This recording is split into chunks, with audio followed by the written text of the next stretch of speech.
Hare Krishna.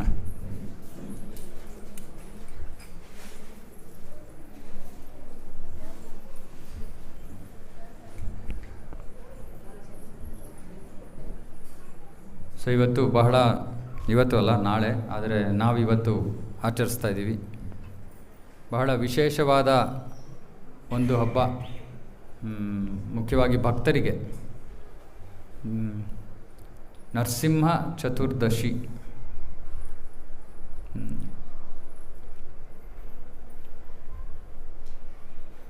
So Narasimha ದೇವರ ಒಂದು ಅವತಾರದ ಉದ್ದೇಶವೇ ಭಕ್ತರನ್ನು ರಕ್ಷಿಸೋದು. ಹಾಗಾಗಿ ನಾವು ನರಸಿಂಹದೇವರನ್ನು ಉದ್ದೇಶಿಸಿ ಹೇಳ್ತೀವಿ ಭಕ್ತಿ ವಿಘ್ನ ವಿನಾಶಕ ನರಸಿಂಹದೇವ್ ಅಂತ. ಭಕ್ತಿ ವಿಘ್ನ ವಿನಾಶಕ ಅಂದರೆ ಏನರ್ಥ? ಭಕ್ತಿಯಲ್ಲಿ ಬರುವಂತಹ ವಿಘ್ನಗಳನ್ನು ನಾಶ ಮಾಡು. ಭಕ್ತಿಯಲ್ಲಿ ನಮಗೆ ಏನು ಅಡೆತಡೆಗಳು ಬರುತ್ತೋ ಅದೆಲ್ಲವನ್ನು ನಾಶ ಮಾಡೋನು. ಸಾಮಾನ್ಯವಾಗಿ ಭೌತಿಕವಾಗಿ ನಾವು ವಿಘ್ನ ವಿನಾಶಕ ಅಂತ ಯಾರನ್ನು ಕರಿತೀವಿ? ಗಣೇಶ. ಯಾಕೆ? ಭೌತಿಕ ಜಗತ್ತಿನಲ್ಲಿ ವಿಘ್ನಗಳನ್ನು ನಾಶ ಮಾಡೋದು ಗಣೇಶನ ಕೆಲಸ, ಅವನ ಕರ್ತವ್ಯ ಅದು ಈ ಭೌತಿಕ ಜಗತ್ತಿನಲ್ಲಿ. ಆದರೆ ಗಣೇಶ ತನ್ನ ಶಕ್ತಿಯನ್ನು ಯಾರಿಂದ ಪಡಿತಾನೆ? ಪಾರ್ವತಿ, ಓಕೆ. ಶಿವ, ಓಕೆ. ಬ್ರಹ್ಮ ಸಂಹಿತೆಯಲ್ಲಿ ಆ್ಯಕ್ಚುಲಿ ಬ್ರಹ್ಮ ಇದ್ರ ಬಗ್ಗೆ ಹೇಳ್ತಾನೆ. ಯಾಕೆಂದರೆ ಬ್ರಹ್ಮ ಎಲ್ಲ ದೇವದೇವತೆಗಳ ಮುಖ್ಯಸ್ಥ, ಮೊದಲ ಜೀವಿ. ಈ ಬ್ರಹ್ಮಾಂಡದಲ್ಲಿ ಪ್ರಕಟ ಆಗಿದ್ದಂತಹ ಪ್ರಥಮ ಜೀವಿ ಬ್ರಹ್ಮ. ಅವನಾದಮೇಲೆ ಎಲ್ಲ ಬೇರೆ ದೇವತೆಗಳೆಲ್ಲರೂ ಬರೋದು. ಹಾಗಾಗಿ ಅವನಿಗೆ ಎಲ್ಲರ ಪರಿಸ್ಥಿತಿ ಗೊತ್ತು, ತನ್ನ ಪರಿಸ್ಥಿತಿನೂ ಗೊತ್ತು. ಸೊ ಬ್ರಹ್ಮ ಸಂಹಿತೆಯಲ್ಲಿ ಬ್ರಹ್ಮ ಹೇಳ್ತಾ ಇದ್ದಾನೆ, ಗಣೇಶ ತನ್ನ ಶಕ್ತಿಯನ್ನು ನರಸಿಂಹದೇವರ ಪಾದಪದ್ಮಗಳಿಂದ ಪಡಿತಾನೆ ಅಂತ. ಸಾಮಾನ್ಯವಾಗಿ ನೀವು ಜ್ಯೋತಿಷಿ ಹತ್ರ ಹೋದರೆ, ಸಾಮಾನ್ಯವಾಗಿ ಜ್ಯೋತಿಷಿ ಏನು ಹೇಳ್ತಾರೆ, ನಿಮ್ಮ ಜಾತಕ ನೋಡ್ತಾರೆ, ಏನೋ ಕಷ್ಟ ಇರ್ಬೋದು, ಅದಕ್ಕೋಸ್ಕರ ನೀವು ಅವ್ರ ಹತ್ರ ಹೋಗಿರ್ತೀರ. ಅವರು ನೋಡಿ ನಿಮಗೆ ಏನಂತ ಹೇಳ್ತಾರೆ? ಏನು ಮಾಡಿ ಅಂತಾರೆ? ಯಾರ್ದಾರು ಪೂಜೆ ಮಾಡಿ ಅಂತಾರೆ. ಸಾಮಾನ್ಯವಾಗಿ ಹೇಳೋದು ದೇವತೆಗಳ ಪೂಜೆಯನ್ನು ಮಾಡೋಕ್ಕೆ ಹೇಳ್ತಾರೆ. ಇದಕ್ಕೆ ಕಾರಣ ಇದೆ. ಇದಕ್ಕೆ ಕಾರಣ ಏನು ಅಂದರೆ, ಈ ಭೌತಿಕ ಜಗತ್ತಿನಲ್ಲಿ ನಮಗೆ ಬರುವಂತಹ ಪಾಪ ಅಥವಾ ಪುಣ್ಯ ಫಲಗಳು, ಎಲ್ಲ ಕರ್ಮ ಫಲಗಳು ಕೂಡ ಈ ದೇವತೆಗಳ ಮೂಲಕ ಬರುತ್ತೆ ನಮಗೆ. ಯಾಕೆಂದರೆ ಈ ದೇವತೆಗಳು ನಮ್ಮ ಅಸ್ತಿತ್ವದ, ನಮ್ಮ ಶರೀರದ ಅಂಗ, ನಮಗೆ ಗೊತ್ತಿಲ್ಲದೇ ಇರೋ ಅಂಥ ದೇಹದ ಭಾಗಗಳಲ್ಲೂ ಕೂಡ ಅವರು ಅದರ ಮೇಲೆ ಕಂಟ್ರೋಲನ್ನು ಇಟ್ಟಿದ್ದಾರೆ ದೇವತೆಗಳು. ಹಾಗಾಗಿ ಅವ್ರು ಹೇಳ್ತಾರೆ, ನಿಮಗೆ ಈ ಥರ ತೊಂದರೆ ಆಗ್ತಾಯಿದ್ರೆ ಈ ದೇವರಿಗೆ ನೀವು ಪೂಜೆ ಮಾಡಬೇಕು. ಆ್ಯಕ್ಚುಲಿ ಆ ದೇವರಿಗೆ ಪೂಜೆ ಮಾಡೋ ಉದ್ದೇಶ ಏನು? ನಾವು ಪೂರ್ವದಲ್ಲಿ ಯಾವುದೋ ಒಂದು ಕೆಟ್ಟ ಕೆಲಸ ಮಾಡಿದ್ದೀವಿ, ಆ ಕೆಟ್ಟ ಕೆಲಸದ ಫಲ ನಮಗೆ ಕೊಡೋದಕ್ಕೆ ಆ ಯಾರೋ ಒಬ್ಬರು ದೇವತೆ ಅಥವಾ ದೇವರು ಅದನ್ನು ನಮಗೆ ತಂದು ಕೊಡ್ತಾ ಇದ್ದಾರೆ. ಹಾಗಾಗಿ ಅವರು ಪ್ರಸನ್ನರಾದರೆ ನಿಮ್ಮ ಕಷ್ಟ ಸ್ವಲ್ಪ ಕಡಿಮೆ ಆಗುತ್ತೆ ಅನ್ನೋ ಒಂದು ಉದ್ದೇಶ. ಆದರೆ ಈ ದೇವತೆಗಳೆಲ್ಲ ಇರೋದು ಎಲ್ಲಿ? ಅವರ ನಿವಾಸ ಸ್ಥಾನ ಯಾವುದು? ದೇವಲೋಕ ಅಥವಾ ಸ್ವರ್ಗಲೋಕ. ಇವೆಲ್ಲವನ್ನು ಸ್ವರ್ಗಲೋಕ ಅಂತ ಕರೀತಾರೆ. ಸ್ವರ್ಗಲೋಕದಲ್ಲಿ ಈ ದೇವತೆಗಳ ಶತ್ರುಗಳು ಯಾರು? ಅಸುರರು. ದೇವಾಸುರ. ಸುರ ಅಸುರ. ಸುರ ಅಂದರೆ ದೇವತೆಗಳು, ಅಸುರ ಅಂದರೆ ರಾಕ್ಷಸರು ಅಲ್ಲ. ರಾಕ್ಷಸರು ಅಂದರೆ ತಾತ್ವಿಕವಾಗಿ ಯಾರು ಮನುಷ್ಯರ ಅಥವಾ ಇನ್ನೂ ವಿಶೇಷವಾಗಿ ಮನುಷ್ಯರನ್ನು ಕೊಲ್ಲೋರನ್ನು ರಾಕ್ಷಸ ಅಂತ ಕರೀತಾರೆ ಶಾಸ್ತ್ರದ ಪ್ರಕಾರ. ಅಸುರ ಅಂದರೆ ಯಾರು ಭಗವಂತನ ಆದೇಶಗಳನ್ನು ಪಾಲನೆ ಮಾಡೋದಿಲ್ವೋ ಅವನು ಅಸುರ. ಸುರ ಅಂದರೆ ಯಾರು ಭಗವಂತನ ಆದೇಶಗಳನ್ನು ಪಾಲನೆ ಮಾಡ್ತಾರೋ ಅವರು ಸುರ. ಸುರ ಅಂದರೆ ದೇವತೆಗಳು. ಸೊ ದೇವತೆಗಳು ಭಗವಂತನ ನಿಯಮಗಳನ್ನು ಪಾಲನೆ ಮಾಡೋರು, ಅಸುರರು ಭಗವಂತನ ನಿಯಮಗಳನ್ನು ಪಾಲನೆ ಮಾಡದೇ ಇರೋರು. ಈ ದೇವ ಮತ್ತು ಅಸುರರ ನಡುವೆ ಅಸುರರು ಬಂದು ಆಕ್ರಮಣ ಮಾಡ್ತಾರೆ ದೇವತೆಗಳ ಮೇಲೆ. ಆವಾಗ ದೇವತೆಗಳು ಏನು ಮಾಡ್ತಾರೆ? ತಮಗೆ ಎಷ್ಟಾಗುತ್ತೋ ತಾವು ಪ್ರಯತ್ನ ಮಾಡ್ತಾರೆ. ಅದು ತಮ್ಮ ಕೈ ಮೀರಿ ಹೋದಾಗ ಏನು ಮಾಡ್ತಾರೆ? ಯಾರ ಹತ್ರ ಓಡ್ತಾರೆ? ವಿಷ್ಣು ಹತ್ರ ಓಡ್ತಾರೆ. ಯಾಕೆ ವಿಷ್ಣು ಹತ್ರ ಓಡ್ತಾರೆ? ಅವ್ರಿಗೆ ಗೊತ್ತು ಎಲ್ಲ ಶಕ್ತಿಯೂ ಕೂಡ ಇರೋದು ವಿಷ್ಣುವಿನಿಂದಾನೇ ಬರ್ತಾ ಇರೋದು ಅಂತ. ಹಾಗಾಗಿ ಸಾಮಾನ್ಯವಾಗಿ ಪ್ರತಿಯೊಬ್ಬ ದೇವತೆಯ ಶಕ್ತಿ ಒಬ್ಬ ಮೂಲ ವಿಷ್ಣು ರೂಪದಿಂದ ಬರುತ್ತೆ. ಅವ್ರಿಗೆ ಶಕ್ತಿ ಮೂಲ ವಿಷ್ಣು ರೂಪ. ಉದಾಹರಣೆಗೆ ಇವಾಗ ಗಣೇಶನಿಗೆ ಮೂಲ ವಿಷ್ಣು ರೂಪ ಯಾರು? ನರಸಿಂಹ ದೇವರಿಂದ ಗಣೇಶ ತನ್ನ ಈ ಒಂದು ಭೌತಿಕ ಜಗತ್ತಿನಲ್ಲಿ ತನ್ನ ಕರ್ತವ್ಯ ಮಾಡೋದಕ್ಕೆ ಶಕ್ತಿ ಏನು ಬೇಕೋ ಅದು ನರಸಿಂಹ ದೇವರಿಂದ ಪಡಿತಾ ಇದ್ದಾನೆ. ಹಾಗಾಗಿ ನಾವು ಹೇಳ್ತೀವಿ ಭಕ್ತಿ ವಿಘ್ನ ವಿನಾಶಕ. ಭಕ್ತಿ ವಿಘ್ನ ವಿನಾಶಕ ಅಂದ್ರೇನು? ಹಾಗಾದರೆ ನಮ್ಮ ಜೀವನದಲ್ಲಿ ಭೌತಿಕ ಕಷ್ಟಗಳು ಬಂದರೆ ನಾವು ಯಾರ ಹತ್ರ ಹೋಗಬೇಕು? ಒಂದು ಸತಿ ಗಣೇಶನ ಹತ್ರ ಹೋಗಬೇಕು, ಇನ್ನೊಂದು ಸತಿ ನರಸಿಂಹ ಹತ್ರ ಹೋಗಬೇಕು? ಇಲ್ಲ. ಯಾವ ಭಕ್ತರು ಭಗವಂತನಲ್ಲಿ ಶರಣಾಗತರಾಗಿರ್ತಾರೋ ಅವರ ಜೀವನದಲ್ಲಿ ಬರೋ ಯಾವ ಸಮಸ್ಯೆಗಳನ್ನಾದರೂ ಅಡೆತಡೆಗಳನ್ನು ತೆಗೆದುಹಾಕೋದು ನರಸಿಂಹದೇವರ ಪ್ರೀತಿಯಿಂದ ಮಾಡುವಂಥ ಕೆಲಸ ನರಸಿಂಹದೇವರು ತನ್ನ ಭಕ್ತರಿಗಾಗಿ. ಸೊ ಇವತ್ತು ನಾವು ಈ ನರಸಿಂಹದೇವರ, ನೀವೆಲ್ಲರೂ ಕೇಳಿರ್ಬೋದು ನರಸಿಂಹದೇವರ ಬಗ್ಗೆ, ಹೇಗೆ ಪ್ರಕಟ ಆದರು, ಏನಕ್ಕೆ ಪ್ರಕಟ ಆದರು, ಏನು ಮಾಡಿದ್ರು, ಇದೆಲ್ಲ ಕೇಳಿರ್ತೀರ ನೀವು. ಆದರೆ ನಾವಿವತ್ತು ಭಾಗವತದಿಂದ ಭಾಗವತ ನರಸಿಂಹದೇವರ ಲೀಲೆ ಎಷ್ಟು ಮುಖ್ಯವಾದದ್ದು ಅಂದರೆ, ಭಾಗವತದಲ್ಲಿ ಇರೋ 12 ಸ್ಕಂದದಲ್ಲಿ ಒಂದು ಸ್ಕಂದ ಸಂಪೂರ್ಣವಾಗಿ ನರಸಿಂಹದೇವರ ಬಗ್ಗೆ, ಪ್ರಹ್ಲಾದ ಮಹಾರಾಜನ ಬಗ್ಗೆ, ಹಿರಣ್ಯಕಶಿಪುವಿನ ಬಗ್ಗೆ ಜ್ಞಾನವನ್ನು ಕೊಡುತ್ತೆ. ಒಂದು ಸಂಪೂರ್ಣ ಸ್ಕಂದ. ಸೊ ಬಹಳ ಮುಖ್ಯವಾದ ಒಂದು ಲೀಲೆ. ಮತ್ತು ವಿಶೇಷವಾಗಿ ನಾನು ಹೇಳಿದ್ನಲ್ಲ, ಎಲ್ಲ ಭಕ್ತರಿಗೆ ಬಹಳ ಬೇಕಾಗಿರುವಂತಹ ಲೀಲೆ. ಯಾಕಂದರೆ ಈ ಕಲಿಯುಗದಲ್ಲಿ ವಿಶೇಷವಾಗಿ ಭಕ್ತಿ ಮಾಡೋದು ಕಷ್ಟ, ತುಂಬ ಅಡೆತಡೆಗಳು. ಸೊ ಅಡೆತಡೆಗಳೆಲ್ಲ ಬಂದಾಗ ಭಕ್ತರು ಬಹಳ ಸಹಜವಾಗಿ ನರಸಿಂಹದೇವರಲ್ಲಿ ಪ್ರಾರ್ಥನೆ ಮಾಡ್ಕೋತಾರೆ. ನರಸಿಂಹದೇವರು ಆ ವಿಘ್ನಗಳನ್ನು ತೆಗೆದುಹಾಕ್ತಾರೆ. ಸೊ ಇವಾಗ ಈ ಕಥೆ, ಭಾಗವತದಲ್ಲಿ ಈ ಕಥೆಯ ನಿರೂಪಣೆ ಏನು ನಡೀತು ಅನ್ನೋದನ್ನು ನಾನು ಇವಾಗ ಹೇಳ್ತೀನಿ. ಮುಂಚೆ ನಾನು ಹೇಳಿದ್ದೀನಿ, ಲೀಲಾಶ್ರವಣ ಮಾಡ್ತಿರುವಾಗ ಎಷ್ಟಾಗುತ್ತೋ ನಾವು ಆ ಲೀಲೆಯಲ್ಲಿ ಭಾಗವಹಿಸಬೇಕು, ಅಲ್ಲಿ ನಾವು ಇರಬೇಕು. ನಾವು ಪ್ರೇಕ್ಷಕರಾಗಿರ್ಬೋದು, ಅಲ್ಲಿ ಭಾಗವಹಿಸ್ತಾ ಇರ್ಬೋದು, ಏನೋ ಅದು ನಮ್ಮ ಮನಸ್ಸಿಗೆ ಬಿಟ್ಟಿರುವಂಥದ್ದು. ನಮ್ಮ ಒಬ್ಬರೊಬ್ಬರು ಬೇರೆ ಬೇರೆ ರೀತಿಯಲ್ಲಿ ನಾವು ಅಲ್ಲಿ ಶ್ರವಣ ಮಾಡ್ಬೋದು. ಆದರೆ ಮುಖ್ಯವಾದ ವಿಷಯ, ಶ್ರವಣ ನಡೀತಿರುವಾಗ ನಮ್ಮ ಮನಸ್ಸು ಆ ಲೀಲೆಯಲ್ಲಿ ಇರಲಿ.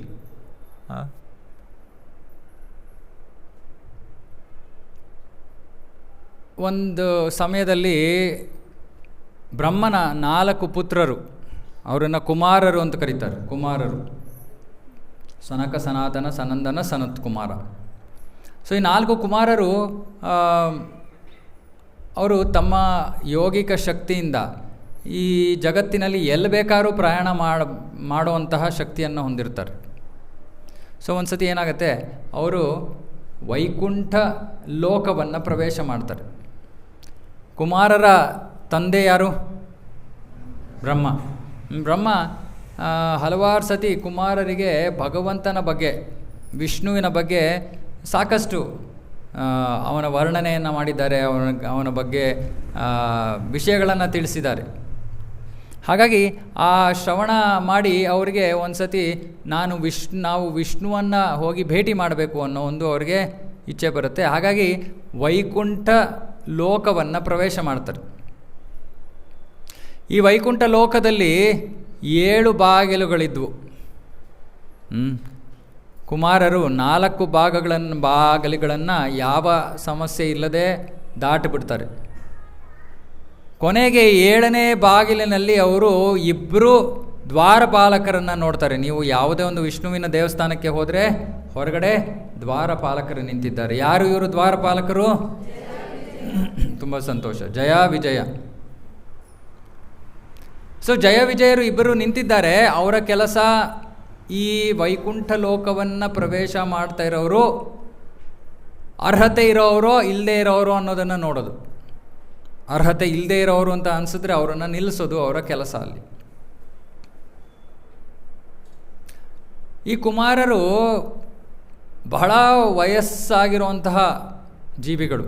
ಯಾಕಂದರೆ ಬ್ರಹ್ಮನಿಂದ ಬಹಳ ಪ್ರಾರಂಭದಲ್ಲೇ ಬ್ರಹ್ಮನಿಂದ ಪ್ರಕಟ ಆಗಿದ್ದಂತಹ ಜೀವಿಗಳು. ಆದರೆ ದೊಡ್ಡವರಾದ ಮೇಲೆ ಈ ಭೌತಿಕ ಜಗತ್ತಿನಲ್ಲಿ ಕಾಮದ ಪ್ರಭಾವಕ್ಕೆ ಎಲ್ಲರೂ ಬಂದುಬಿಡ್ತಾರೆ, ಭೌತಿಕ ಆಸೆಗಳಿಂದ ಬಿದ್ದುಬಿಡ್ತಾರೆ ಅಂತ ಅವರು ತಮ್ಮನ್ನು ತಾವು ರಕ್ಷಿಸ್ಕೊಳ್ಳೋದಕ್ಕೆ ಏನು ಮಾಡಿದ್ದಾರೆ, 5 ವರ್ಷದ ಬಾಲಕರಂತೆ ಇದ್ದಾರೆ ಅಷ್ಟೇ. ಅದಕ್ಕಿಂತ ಜಾಸ್ತಿ ಬೆಳೆದಿಲ್ಲ ಅವರು. ತಮ್ಮ ಯೋಗಿಕ ಶಕ್ತಿಯಿಂದ 5 ವರ್ಷದ ಬಾಲಕರಾಗಿದ್ದಾರೆ. 5 ವರ್ಷದ ಬಾಲಕರಾಗಿದ್ದು ಪುಟ್ಟ ಮಕ್ಕಳು, ಏನು ವಸ್ತ್ರ ಕೂಡ ಧರಿಸಿಲ್ಲ. ಹಾಗೆ ಆ ಚಿಕ್ಕ ಮಕ್ಕಳು ಇಲ್ಲಿ ಅಲ್ಲಿ ಎಲ್ಲೆಲ್ಲ ಓಡಾಡ್ತಾ ಇರ್ತಾರಲ್ಲ, ಯಾರು ನೋಡ್ತಾರೆ ಅವರು? ಅವ್ರ ಪಾಡ್ಗೆ ಅವ್ರನ್ನ ಆಡೋಕ್ಕೆ ಬಿಟ್ಬಿಡ್ತಾರೆ. ಸೊ ಹೀಗೆ 6 ಬಾಗಿಲುಗಳ ಮೂಲಕ ಬಂದು 7ನೇ ಬಾಗಿಲಲ್ಲಿ ಈ ಜಯವಿಜಯರು ನೋಡ್ತಾರೆ, ಇದ್ಯಾರಿದು? ಸಾಮಾನ್ಯವಾಗಿ ಆಧ್ಯಾತ್ಮಿಕ ಜಗತ್ತಿನಲ್ಲಿ ವೈಕುಂಠ ಲೋಕದಲ್ಲಿ ಇರೋರ ನಿವಾಸಿಗಳೆಲ್ಲ ಹೆಚ್ಚು ಕಡಿಮೆ ವಿಷ್ಣುವಿನ ಥರಾನೇ ಇರ್ತಾರೆ, ಚತುರ್ಭುಜ ರೂಪ. ಇವ್ರು ನೋಡ್ತಾ ಇದ್ದಾರೆ, ಇವ್ರು ಯಾರು? ಸಾಮಾನ್ಯ ಮಾನವರ ಮಕ್ಕಳ ಥರ ಇಲ್ಲಿ ಓಡಾಡ್ತಾ ಇದ್ದಾರಲ್ಲ.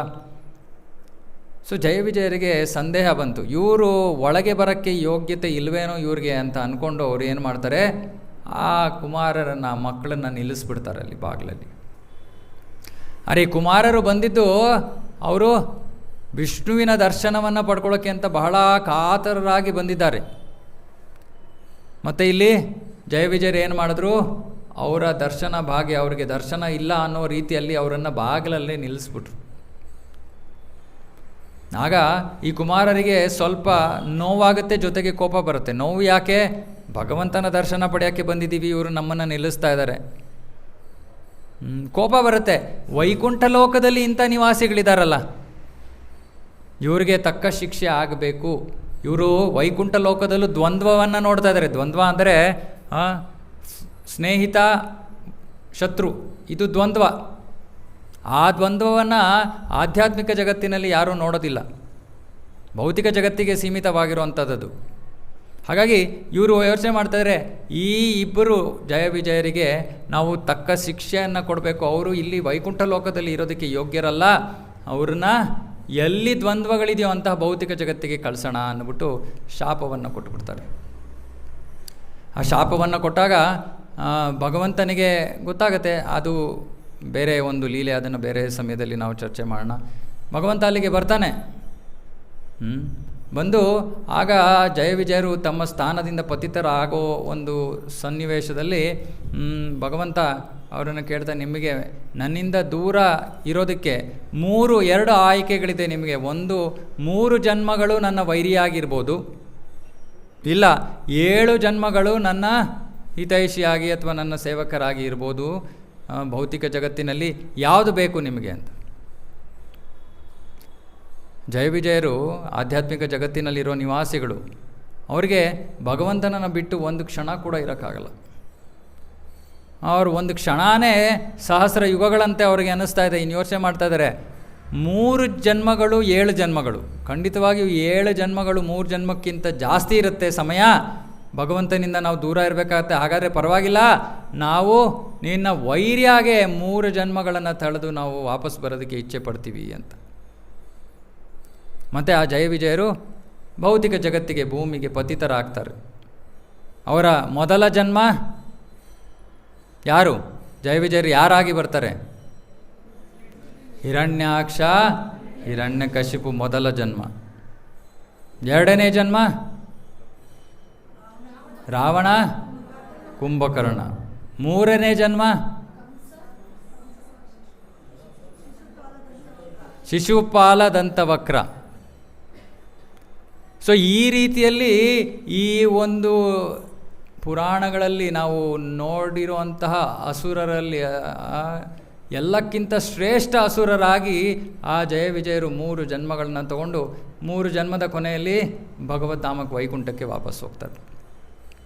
ಸೊ ಮೊದಲನೇ ಜನ್ಮ ಹಿರಣ್ಯಕಶಿಪು, ಹಿರಣ್ಯಾಕ್ಷ. ಇದರಲ್ಲಿ ದೊಡ್ಡವರು ಯಾರು? ದೊಡ್ಡವನು ಹಿರಣ್ಯಕಶಿಪು, ಚಿಕ್ಕವನು ಹಿರಣ್ಯಾಕ್ಷ. ಅವಳಿ ಜವಳಿ ಮಕ್ಕಳು ಇವರಿಬ್ಬರು, ಅವಳಿ ಜವಳಿ ಮಕ್ಕಳು ಅಂದರೆ ಟ್ವಿನ್ಸ್. ಆದರೆ ಟ್ವಿನ್ಸಲ್ಲೂ ಕೂಡ ಯಾರು ಮೊದಲು ಹೊರಗಡೆ ಬರ್ತಾರೋ ಅವರು ಚಿಕ್ಕವರು, ಯಾರು ಕೊನೆಯಲ್ಲಿ ಬರ್ತಾರೋ ಅವ್ರು ದೊಡ್ಡವರು. ಹಾಗಾಗಿ ಹಿರಣ್ಯಾಕ್ಷ ಮೊದಲು ಜನ್ಮ ಪಡಿತಾನೆ, ಹಾಗಾಗಿ ಅವನು ಚಿಕ್ಕವನು. ಹಿರಣ್ಯಾಕ್ಷ.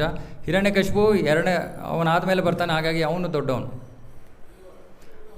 ಸೊ ಹಿರಣ್ಯಾಕ್ಷ ಅವನು ಅಸುರ, ತನ್ನ ಅಣ್ಣನ ಸಹಯೋಗಿ ದುಷ್ಟ ಕೆಲಸಗಳಲ್ಲಿ. ಸೊ ಅವನಿಗೆ ಎಷ್ಟು ಶಕ್ತಿ ಇರುತ್ತೆ ಅಂದರೆ ಅವನಿಗೆ ಕೈ ಕೆರಿತಾ ಇದೆ, ಹೇಳ್ತೀವಲ್ಲ ಕೈ ಕೆರಿತಾ ಇದೆ ಜಗಳ ಕಾಯಕ್ಕೆ ಅಂತ. ಅವನು ವರುಣ ದೇವನ ಹತ್ರ ಹೋಗ್ತಾನೆ. ವರುಣ ಬಹಳ ಶಕ್ತಿಶಾಲಿ ಅಂತ. ವರುಣ ಹೇಳ್ತಾನೆ, ಇಲ್ಲಪ್ಪ ನನಗೆ ನಿನ್ನ ಜೊತೆ ಕಾದಾಡೋಕ್ಕೆ ನನಗೆ ಯಾವ ಇಚ್ಛೆನೂ ಇಲ್ಲ, ನಾನು ಎಲ್ಲ ಜಗಳ ಕಾಯೋದೆಲ್ಲ ನಿಲ್ಲಿಸ್ಬಿಟ್ಟಿದ್ದೀನಿ. ಸರಿ, ನೀನು ಒಂದು ಕೆಲಸ ಮಾಡು, ನಿನಗೆ ಯೋಗ್ಯ ವೈರಿ ಅಥವಾ ಯುದ್ಧದಲ್ಲಿ ನಿನಗೆ ಸರಿ ಸಮಾನನಾಗಿರೋವನು ವಿಷ್ಣು, ನೀನು ವಿಷ್ಣುವಿನ ಜೊತೆ ಹೋಗಿ ಯುದ್ಧ ಮಾಡು, ನಿನ್ನ ಅಹಂಕಾರ ಎಲ್ಲ ಹೋಗುತ್ತೆ ಅಂತ. ಸರಿ, ಯಾರಿಗೆ ಗೊತ್ತು ವಿಷ್ಣು ಎಲ್ಲಿದ್ದಾನೆ ಅಂತ? ಜಗತ್ತಿನಲ್ಲಿ ಒಬ್ಬರೇ ಭಕ್ತರಿಗೆ ಸಂಪೂರ್ಣ ಯಾವಾಗಲೂ ಗೊತ್ತಿರುತ್ತೆ, ನಾರದ ಮುನಿಗಳು. ಸೊ ಹಿರಣ್ಯಾಕ್ಷ ಏನು ಮಾಡ್ತಾನೆ, ನಾರದ ಮುನಿಯನ್ನು ಭೇಟಿ ಮಾಡ್ತಾನೆ. ನಾರದ ಮುನಿ ಹೇಳ್ತಾನೆ, ಹೌದೌದು ಸರಿಯಾದ ಸಮಯಕ್ಕೆ ಬಂದಿದ್ಯಪ್ಪ ನೀನು. ಈಗ ತಾನೇ ಭಗವಂತ ಒಂದು ವಿಶೇಷವಾದ ಯಾವ ರೂಪವನ್ನು ತೊಗೊಂಡ್ಯಾನೆ? ಕೂರ್ಮಾವತಾರನ, ವರಾಹಾವತಾರ. ವರಾಹ ಅಂದರೆ ಹಂದಿಯ ರೂಪ. ವರಾಹಾವತಾರವನ್ನು ತಗೊಂಡು ಭಗವಂತ ಗರ್ಭ ಉದಕದಲ್ಲಿ ಆಳಕ್ಕೆ ಪ್ರವೇಶ ಮಾಡಿ ಅಲ್ಲಿ ಭೂಮಿ ದೇವಿ ಕೆಳಗಡೆ ಬಿದ್ದಿದ್ದಾಳೆ, ಅವಳನ್ನು ತನ್ನ ಸೊಂಡ್ಲಲ್ಲ ಏನು ಹೇಳ್ತಾರೆ, ಕೋರೆ ಹಲ್ಲು, ಕೋರೆ ಹಲ್ಲಿನ ಮೇಲೆ ಇಟ್ಕೊಂಡು ಅವನು ಆ ಭೂಮಿಯನ್ನು ಹೊರಗಡೆ ತೆಗಿತಾ ಇದ್ದಾನೆ. ನೀನು ಅಲ್ಲಿ ಸಮುದ್ರದ ಇದಕ್ಕೆ ಹೋಗು, ಆ ಜಾಗದಲ್ಲಿ ಅವನು ಸಿಗ್ತಾನೆ, ಅವನ ಜೊತೆ ಯುದ್ಧ ಮಾಡು ನೀನು. ಸರಿ, ಹಿರಣ್ಯಾಕ್ಷ ಬರ್ತಾನೆ. ಆಮೇಲೆ ಭಗವಂತ ಆ ಒಂದು ಭೂಮಿಯನ್ನು ಸಮುದ್ರದ ಮೇಲೆ ತನ್ನ ಶಕ್ತಿಯನ್ನು ಕೊಟ್ಟು ಅಲ್ಲಿ ತೇಲೋ ಹಾಗೆ ಮಾಡಿ ಬಹಳ ಸರಾಗವಾಗಿ ಹಿರಣ್ಯಾಕ್ಷನ ಕೊಂದುಬಿಡ್ತಾನೆ. ಸಂಹಾರ. ಹಿರಣ್ಯಕಶಿಪುಗೆ ಬಹಳ ಕೋಪ ಬರುತ್ತೆ. ಬಹಳ ಪ್ರಿಯವಾದ ತಮ್ಮ ಹಿರಣ್ಯಕಶಿಪುಗೆ ಸಕಲ ಜ್ಞಾನವಿತ್ತು. ಇದನ್ನು ದಯವಿಟ್ಟು ಕೇಳಿಸ್ಕೊಳ್ಳಿ. ಹಿರಣ್ಯಕಶಿಪುಗೆ ಸಕಲ ಜ್ಞಾನವಿತ್ತು. ಅವನಿಗೆ ಗೊತ್ತಿತ್ತು ವಿಷ್ಣು ಯಾರು ಅಂತ. ವಿಷ್ಣು ದೇವರು, ಭಗವಂತ, ಎಲ್ಲ ದೇವತೆಗಳಿಗೂ ಆದಿ ಅಂತ ಎಲ್ಲ ಗೊತ್ತು ಅವನಿಗೆ. ಅರೆ ಇವಾಗ ಏನು ಅನ್ಕೋತಾ ಇದ್ದಾನೆ ಅವನು, ಈ ವಿಷ್ಣು ಇವಾಗ ದೇವತೆಗಳ ಒಂದು ಪರವನ್ನು ವಹಿಸೋ ಉದ್ದೇಶದಿಂದ ಅವನೇನು ಮಾಡಿದ್ದಾನೆ, ಒಬ್ಬ ಸಾಮಾನ್ಯ ಹಂದಿಯ ಶರೀರವನ್ನು ಸ್ವೀಕಾರ ಮಾಡಿಬಿಟ್ಟಿದ್ದಾನೆ. ಹಾಗಾಗಿ ಅವನು ತನ್ನ ಆಧ್ಯಾತ್ಮಿಕ ಸ್ಥಾನದಿಂದ ಪತಿತನಾಗಿದ್ದಾನೆ ಅಂತ ಯೋಚನೆ ಮಾಡಿಬಿಡ್ತಾನೆ ಹಿರಣ್ಯಕಶಿಪು. ಅಲ್ಲಿ ಸ್ವಲ್ಪ ತಪ್ಪು ಮಾಡ್ದ. ಭಗವಂತ ಯಾವ ರೂಪವನ್ನು ತಗೊಂಡ್ರೂ ಅವನು ಭೌತಿಕವಾಗೋದಿಲ್ಲ ಅನ್ನೋದು ಹಿರಣ್ಯಕಶಿಪುಗೆ ಗೊತ್ತಿರಲಿಲ್ಲ. ಸೊ ಅವನಿವಾಗ ಅನ್ಕೋತಾ ಇದ್ದಾನೆ, ಈ ವಿಷ್ಣು ಇವಾಗ ಭೌತಿಕ ಗುಣಗಳನ್ನು ಸ್ವೀಕಾರ ಮಾಡಿರೋದ್ರಿಂದ ಅವನಿಗೆ ಇವಾಗ ಮರಣ ಇದೆ. ಹಾಗಾಗಿ ನಾನೇನು ಮಾಡ್ತೀನಿ, ವಿಷ್ಣುವನ್ನು ನಾನು ಕೊಲ್ತೀನಿ. ವಿಷ್ಣು ಇವಾಗ ನನ್ನ ವೈರಿ ಆಗೋದಾ? ಸರಿ, ವಿಷ್ಣು ವೈರಿ ಆಗೋದಾ? ಇವಾಗ ವಿಷ್ಣುವಿನ ವಿರುದ್ಧ ತನ್ನ ದ್ವೇಷವನ್ನು ತೋರಬೇಕಲ್ಲ. ಎಲ್ಲ ತನ್ನ ಸಂಗಡಿಗರನ್ನು ಕರೆದುಬಿಟ್ಟು ಹೇಳ್ತಾನೆ, ಹೋಗಿ ಎಲ್ಲೆಲ್ಲಿ ವೈದಿಕ ಸಂಸ್ಕೃತಿ ಇದೆಯೋ, ಎಲ್ಲೆಲ್ಲಿ ವಿಷ್ಣುವಿನ ಆರಾಧನೆ ನಡೀತಾ ಇದೆಯೋ, ಎಲ್ಲೆಲ್ಲಿ ಬ್ರಾಹ್ಮಣರಿದ್ದಾರೋ ಆ ಎಲ್ಲ ಜಾಗವನ್ನು ನಾಶ ಮಾಡಿಬಿಡಿ. ವಿಷ್ಣುವಿನ ಆರಾಧನೆ ನಿಲ್ಲಬೇಕು, ವೈದಿಕ ಸಂಸ್ಕೃತಿ ಹಾಳಾಗಬೇಕು, ಹೋಗಿ. ಸರಿ, ಎಲ್ಲರೂ ಭೂಮಿಗೆ ಬರ್ತಾರೆ. ಅಲ್ಲಿ ಇಲ್ಲಿ ಎಲ್ಲ ಓಡಾಡ್ತಾ ಇದ್ದಾರೆ. ಎಲ್ಲ ವೈದಿಕ ಸಂಸ್ಕೃತಿ, ವಿಷ್ಣು ಆರಾಧನೆ, ವೇದಾಧ್ಯಯನ ಎಲ್ಲವನ್ನು ನಿಲ್ಲಿಸ್ತಾ ಇದ್ದಾರೆ, ಮಾಡ್ತಾರೆ. ಅವರನ್ನು ಕೊಂದಾಕ್ತಾ ಇದ್ದಾರೆ. ಅಷ್ಟರೊಳಗೆ ಹಿರಣ್ಯಕಶಿಪು ಯೋಚನೆ ಮಾಡ್ತಾನೆ, ಇವಾಗ ನನಗೆ ಒಂದು ವರ ಬೇಕಾಗತ್ತೆ. ಯಾಕಂದರೆ ವಿಷ್ಣುವನ್ನು ಸೋಲಿಸೋದು ಅಷ್ಟು ಸುಲಭ ಅಲ್ಲ. ಏನು ವರ? ಹಿರಣ್ಯಕಶಿಪು ಯೋಚನೆ ಮಾಡ್ತಾ ಇದ್ದಾನೆ, ನಾನು ಬ್ರಹ್ಮನ ಸ್ಥಾನ ತೊಗೊಂಡ್ಬಿಡ್ತೀನಿ. ಬ್ರಹ್ಮನ ಸ್ಥಾನ, ಬ್ರಹ್ಮ ಈ ಭೌತಿಕ ಜಗತ್ತಿನಲ್ಲಿ ಎಲ್ಲರಿಗಿಂತ ಶ್ರೇಷ್ಠ ವ್ಯಕ್ತಿ. ಹಾಗಾಗಿ ಬ್ರಹ್ಮನ ಸ್ಥಾನ ತೊಗೊಂಡ್ಬಿಡ್ತೀನಿ. ಮತ್ತು ನನಗೆ ಎಲ್ಲ ಅಷ್ಟ ಸಿದ್ಧಿಗಳು ಪಡ್ಕೊಂಡ್ಬಿಡ್ತೀನಿ. ಅಮರನಾಗಿ ಹೋಗ್ತೀನಿ. ಯಾರೂ ನನ್ನನ್ನು ಕೊಲ್ಲೋಕ್ಕಾಗಬಾರ್ದು. ವಿಷ್ಣು ಬಂದರೂ ಕೂಡ ಕೊಲ್ಲೋಕ್ಕಾಗಬಾರ್ದು ಅನ್ನೋ ಯೋಚನೆ ಅವನಿಗೆ. ಸರಿ, ತಪಸ್ಸು ಮಾಡಬೇಕು. ಬ್ರಹ್ಮನ ಸ್ಥಾನಕ್ಕಾಗಿ ಯೋಚನೆ ಮಾಡ್ತಾ ಇದ್ದಾನೆ. ಹಾಗಾಗಿ ಬ್ರಹ್ಮನ್ನೇ ಪ್ರಸನ್ನಪಡಿಸೋದಕ್ಕೆ ಅವನು ಮಂದರ ಪರ್ವತಕ್ಕೆ ಹೋಗಿ ಕಠೋರ ತಪಸ್ಸುಗಳನ್ನು ಮಾಡೋಕ್ಕೆ ಶುರು ಮಾಡ್ತಾನೆ. ಅವನು ತಪಸ್ಸು ಮಾಡ್ತಾ ಇದ್ದಿದ್ದಂತಹ ಒಂದು ಆಸನ, ಎಂಥ ಆಸನ? ಹಿರಣ್ಯಕಶಿಪು ಆಸನ. ಅದು ಬೇರೆ ಯಾರೂ ಮಾಡೋಕ್ಕಾಗಲ್ಲ. ಹೇಗೆ ನಿಂತಿದ್ದ ಅವನು? ತನ್ನ ಅಂಗುಷ್ಟಗಳ ಮೇಲೆ, ಈ ಕಾಲಿನ ಬೆರಳುಗಳ ಮೇಲೆ ಹೀಗೆ ನಿಂತಿರ್ತಾನೆ, ಹೀಗೆ ಕಾಲುಗಳ ಬೆರಳುಗಳ ಮೇಲೆ. ಆಮೇಲೆ ಕೈಯನ್ನು ಮೇಲು ಮಾಡಿಕೊಂಡು ಮೇಲ್ಮುಖವಾಗಿ ಅವನು ತಪಸ್ಸು ಮಾಡ್ತಾ ಇದ್ದಾನೆ. ನೀರು ಕುಡಿದೆ, ಆಹಾರವನ್ನು ಸೇವಿಸಿದೆ. ದೇವತೆಗಳ 100 ವರ್ಷಗಳ ಕಾಲ ತಪಸ್ಸನ್ನು ಮಾಡ್ತಾನೆ. ದೇವತೆಗಳ 100 ವರ್ಷ ಅಂದರೆ ಇಲ್ಲಿ 6 ತಿಂಗಳು, ಅಲ್ಲಿ 1 ದಿನ. ಇಲ್ಲಿ ನಮ್ಮ 6 ತಿಂಗಳು, ಅವರಿಗೆ 1 ದಿನ. ಆ ರೀತಿ ಅವರ 100 ವರ್ಷಗಳಷ್ಟು ಅವನು ತಪಸ್ಸನ್ನು ಮಾಡ್ದ. ಅವನು ಮಾಡಿದ ತಪಶ್ಚರ್ಯೆಯ ಎಷ್ಟು ಅವನ ತೀವ್ರತೆ ಇತ್ತು ಅಂದರೆ, ಆ ತಪಶ್ಚರ್ಯೆಯಲ್ಲಿ ಅವನ ಶರೀರದಿಂದ ಬೆಂಕಿ ಹೋಗಿ ಶಾಖ ಹೊರಗಡೆ ಬರ್ತಾ ಇದೆ. ಎಷ್ಟು ಶಾಖ ಅಂದರೆ ಆ ತ್ರಿಲೋಕಗಳು ಕೂಡ ಆ ಶಾಖದಲ್ಲಿ, ಎಲ್ಲ ದೇವತೆಗಳು ಎಲ್ಲರೂ ಊರ್ಧ್ವ ಲೋಕಗಳಲ್ಲಿರೋರೆಲ್ಲ ಕಷ್ಟಪಡ್ತಾ ಇದ್ದಾರೆ, ಇರೋಕ್ಕಾಗ್ತಾ ಇಲ್ಲ, ಅಷ್ಟೊಂದು ಶಾಖ. ಸರಿ, ಏನು ಮಾಡ್ತಾರೆ? ಮೊದಲು ಅವರಿಗೆ ಕಷ್ಟಗಳಾದರೆ ಅವ್ರು ಏನು ಮಾಡ್ತಾರೆ? ಮೊದಲು ಬ್ರಹ್ಮನ ಹತ್ರ ಓಡೋಗ್ತಾರೆ. ಬ್ರಹ್ಮ, ನಿಮಗೆಲ್ಲ ಗೊತ್ತಿದೆ, ನೀವು ಮೊದಲ ಜನ್ಮವನ್ನು ಪಡ್ಕೊಂಡಿರುವಂಥ ಜೀವಿ, ನಿಮಗೆ ಗೊತ್ತು ಹಿರಣ್ಯಕಶಿಪು ಏನಕ್ಕೆ ಮಾಡ್ತಾ ಇದ್ದಾನೆ ಈ ಕೆಲಸ, ನಿಮ್ಮ ಸ್ಥಾನವನ್ನು ತಗೋಬೇಕು ಅಂತ ಅಪೇಕ್ಷೆ ಪಡ್ತಾ ಇದ್ದಾನೆ, ದಯವಿಟ್ಟು ಅವನ ತಪಶ್ಚರ್ಯೆಯನ್ನು ನಿಲ್ಲಿಸಿ. ಬ್ರಹ್ಮನಿಗೆ ಆಗಲೇ ಗೊತ್ತಿತ್ತು ಏನು ನಡೆಯುತ್ತೆ, ಏನು ನಡೀತಾ ಇದೆ, ಏನು ನಡೆಯುತ್ತೆ ಅಂತ ಗೊತ್ತಿತ್ತು. ತಕ್ಷಣ ಬ್ರಹ್ಮ ಎಲ್ಲ ಬಹಳ ಮುಖ್ಯವಾದ ಋಷಿ ಮುನಿಗಳ ಜೊತೆ ತನ್ನ ಬ್ರಹ್ಮಲೋಕದಿಂದ ಅವನು ಈ ಮಂದರ ಪರ್ವತಕ್ಕೆ ಇಳಿತಾನೆ. ತನ್ನ ಹಂಸ ವಾಹನದಲ್ಲಿ ಇಳಿತಾನೆ. ಬ್ರಹ್ಮ ಬಂದು ನೋಡ್ತಾನೆ, ಪರ್ವತದ ಮೇಲೆ ಎಲ್ಲಿ ಕಾಣಿಸ್ತಾನೆ ಇಲ್ಲ. ಹಿರಣ್ಯಕಶಿಪು ಎಲ್ಲಿ ತಪಸ್ಸು ಮಾಡ್ತಾ ಇದ್ದಾನೆ? ಕಾಣಿಸ್ತಾ ಇಲ್ಲ. ಯಾಕೆ ಕಾಣಿಸ್ತಾ ಇಲ್ಲ? ಅವನು ಅಷ್ಟು ವರ್ಷ ಆಹಾರನೂ ಇಲ್ಲದೆ, ನೀರು ಇಲ್ಲದೆ ತಪಸ್ಸು ಮಾಡ್ತಾ ಇದ್ದಿದ್ದು, ಇರುವೆಗಳು ತನ್ನ ಶರೀರವನ್ನೆಲ್ಲ ತಿಂದುಬಿಟ್ಟಿವೆ ಅಂತ. ಶರೀರ ಇಲ್ಲ, ಚರ್ಮ ಇಲ್ಲ, ಮಾಂಸ ಇಲ್ಲ, ರಕ್ತವೂ ಇಲ್ಲ, ಕೇವಲ ಏನಿದೆ? ಬರೀ ಮೂಳೆಗಳು, ಅಸ್ಥಿಪಂಜರ. ಮತ್ತು ಅದಲ್ಲದೆ ಅವನು ತಪಸ್ಸು ಮಾಡ್ತಾ ಇದ್ದರಿಂದ ಅವನು ಸುತ್ತಲೂ ಅವನ ಮೇಲೆ ಹುತ್ತ ಬೆಳೆದ್ಬಿಟ್ಟಿದೆ.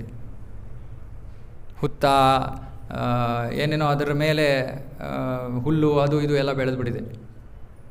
ಸೊ ಬ್ರಹ್ಮನಿಗೆ ಮೊದಲು ಕಾಣಿಸ್ಲಿಲ್ಲ. ಆಮೇಲೆ ತನ್ನ ಯೋಗಿಕ ಶಕ್ತಿಯಿಂದ ಬ್ರಹ್ಮನಿಗೆ ಗೊತ್ತಾಯಿತು, ಓ ಇಲ್ಲಿದ್ದಾನೆ ಅಂತ. ಅವನೇನು ಮಾಡ್ತಾನೆ? ತನ್ನ ಕಮಂಡಲುವಿಂದ ಬಹಳ ಪವಿತ್ರವಾದ ನೀರನ್ನು ತಗೊಂಡು ಅವನೇನು ಮಾಡ್ತಾನೆ? ಆ ಹುತ್ತದ ಮೇಲೆ ಚಿಮುಕಿಸ್ತಾನೆ. ಚಿಮುಕಿಸಿದ ತಕ್ಷಣ ಆ ಹುತ್ತ ಎಲ್ಲ ಇಲ್ಲವಾಗೋಗುತ್ತೆ. ತಕ್ಷಣ ಹಿರಣ್ಯಕಶಿಪು ಇಂದ್ರನ ವಜ್ರಾಯುಧವನ್ನು ತಡೆಯುವಷ್ಟು ಶಕ್ತಿಶಾಲಿಯಾದ ದೇಹವನ್ನು ಪಡ್ಕೊಂಡು ಪ್ರಕಟ ಆಗ್ತಾನೆ. ಆಮೇಲೆ ಅದ್ಭುತವಾದ ಪ್ರಾರ್ಥನೆಗಳನ್ನು ಅರ್ಪಿಸ್ತಾನೆ ಬ್ರಹ್ಮದೇವರಿಗೆ. ಬ್ರಹ್ಮನೇ ವಿಷ್ಣು ಅನ್ನೋ ರೀತಿಯಲ್ಲಿ ಅವನಿಗೆ ಗೌರವಾರ್ಪಣೆ ಮಾಡ್ತಾನೆ. ಸರಿ, ಇಷ್ಟೆಲ್ಲ ಮಾಡಿದ್ದು ಏನಕ್ಕೆ? ವರ. ಸರಿ, ಬ್ರಹ್ಮ ಹೇಳ್ತಾನೆ, ಏನಪ್ಪ, ಸರಿ, ನಿನ್ನ ತಪಶ್ಚರ್ಯೆಯಿಂದ ನಾನು ಬಹಳ ಪ್ರಸನ್ನನಾಗಿದ್ದೀನಿ. ಹಿಂದೆ ಯಾರು ಸಂತರು ಇಂತಹ ತಪಶ್ಚರ್ಯ ಮಾಡಿಲ್ಲ, ಭವಿಷ್ಯದಲ್ಲೂ ಮಾಡಲ್ಲ. ಸಂತರು ಅಂದರೆ ಸತ್ಪುರುಷರು, ಋಷಿ ಮುನಿಗಳು ಕೂಡ ನಿನ್ನಂತಹ ಕಠೋರ ತಪಸ್ಸನ್ನು ಯಾರೂ ಮಾಡೋಕ್ಕಾಗಲ್ಲ. ನಾನು ಬಹಳ ಪ್ರಸನ್ನನಾಗಿದ್ದೀನಿ, ವರವನ್ನು ಕೇಳು. ಮೊಟ್ಟ ಮೊದಲಿಗೆ ಹಿರಣ್ಯಕಶಿಪು ಬ್ರಹ್ಮನನ್ನು ಕೇಳ್ತಾನೆ, ನೇರವಾಗಿ ಕೇಳ್ಬಿಡ್ತಾನೆ, ನನ್ನನ್ನು ಅಮರನಾಗಿ ಮಾಡು ಅಂತ. ಅವಾಗ ಬ್ರಹ್ಮ ಹೇಳ್ತಾನೆ, ಇಲ್ಲಪ್ಪ, ನಾನೇ ಅಮರನಲ್ಲ, ನಾನು ಹೇಗೆ ನಿನಗೆ ಅಮರತ್ವ ಕೊಡಲಿ, ಬೇರೆ ಏನಾದರೂ ಕೇಳು. ಆಗ ಹಿರಣ್ಯಕಶಿಪು ಸುತ್ತಿ ಬೆಳೆಸಿ ಅವನ ಉದ್ದೇಶ ಏನು? ಅಮರನಾಗೋದೇ ಅವನ ಉದ್ದೇಶ. ಅವನು ಅನ್ಕೋತಾ ನನಗೆ ತುಂಬ ಬುದ್ಧಿ ಇದೆ ಅಂದ್ಬಿಟ್ಟು ಅವನೇನು ಮಾಡ್ತಾನೆ?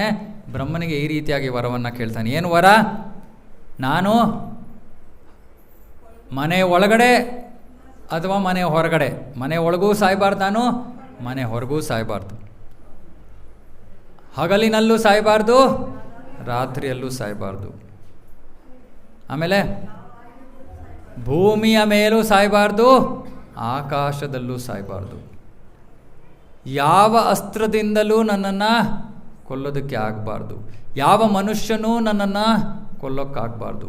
ಯಾವ ಪ್ರಾಣಿಯೂ ಕೂಡ ನನ್ನನ್ನು ಕೊಲ್ಲೋಕ್ಕಾಗಬಾರ್ದು. ಯಾವ ದೇವತೆಯೂ ಕೂಡ ನನ್ನನ್ನು ಕೊಲ್ಲೋಕ್ಕಾಗಬಾರ್ದು. ಅಥವಾ ಕೆಳಲೋಕದಿಂದ ಯಾವ್ದಾದ್ರು ಹಾವು ಬಂದ್ಬಿಡ್ತಾ, ಸರಿ, ಯಾವ ಹಾವು ಕೂಡ ನನ್ನನ್ನು ಕೊಲ್ಲಬಾರ್ದು.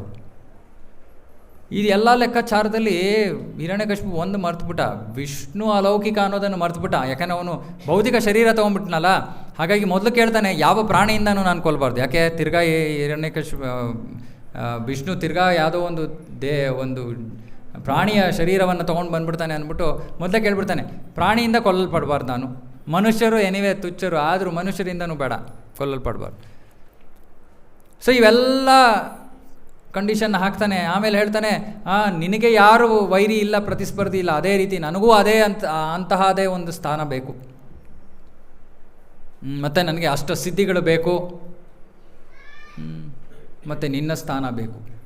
ಇಷ್ಟೆಲ್ಲ ಕೇಳ್ಕೊಳ್ತಾನೆ.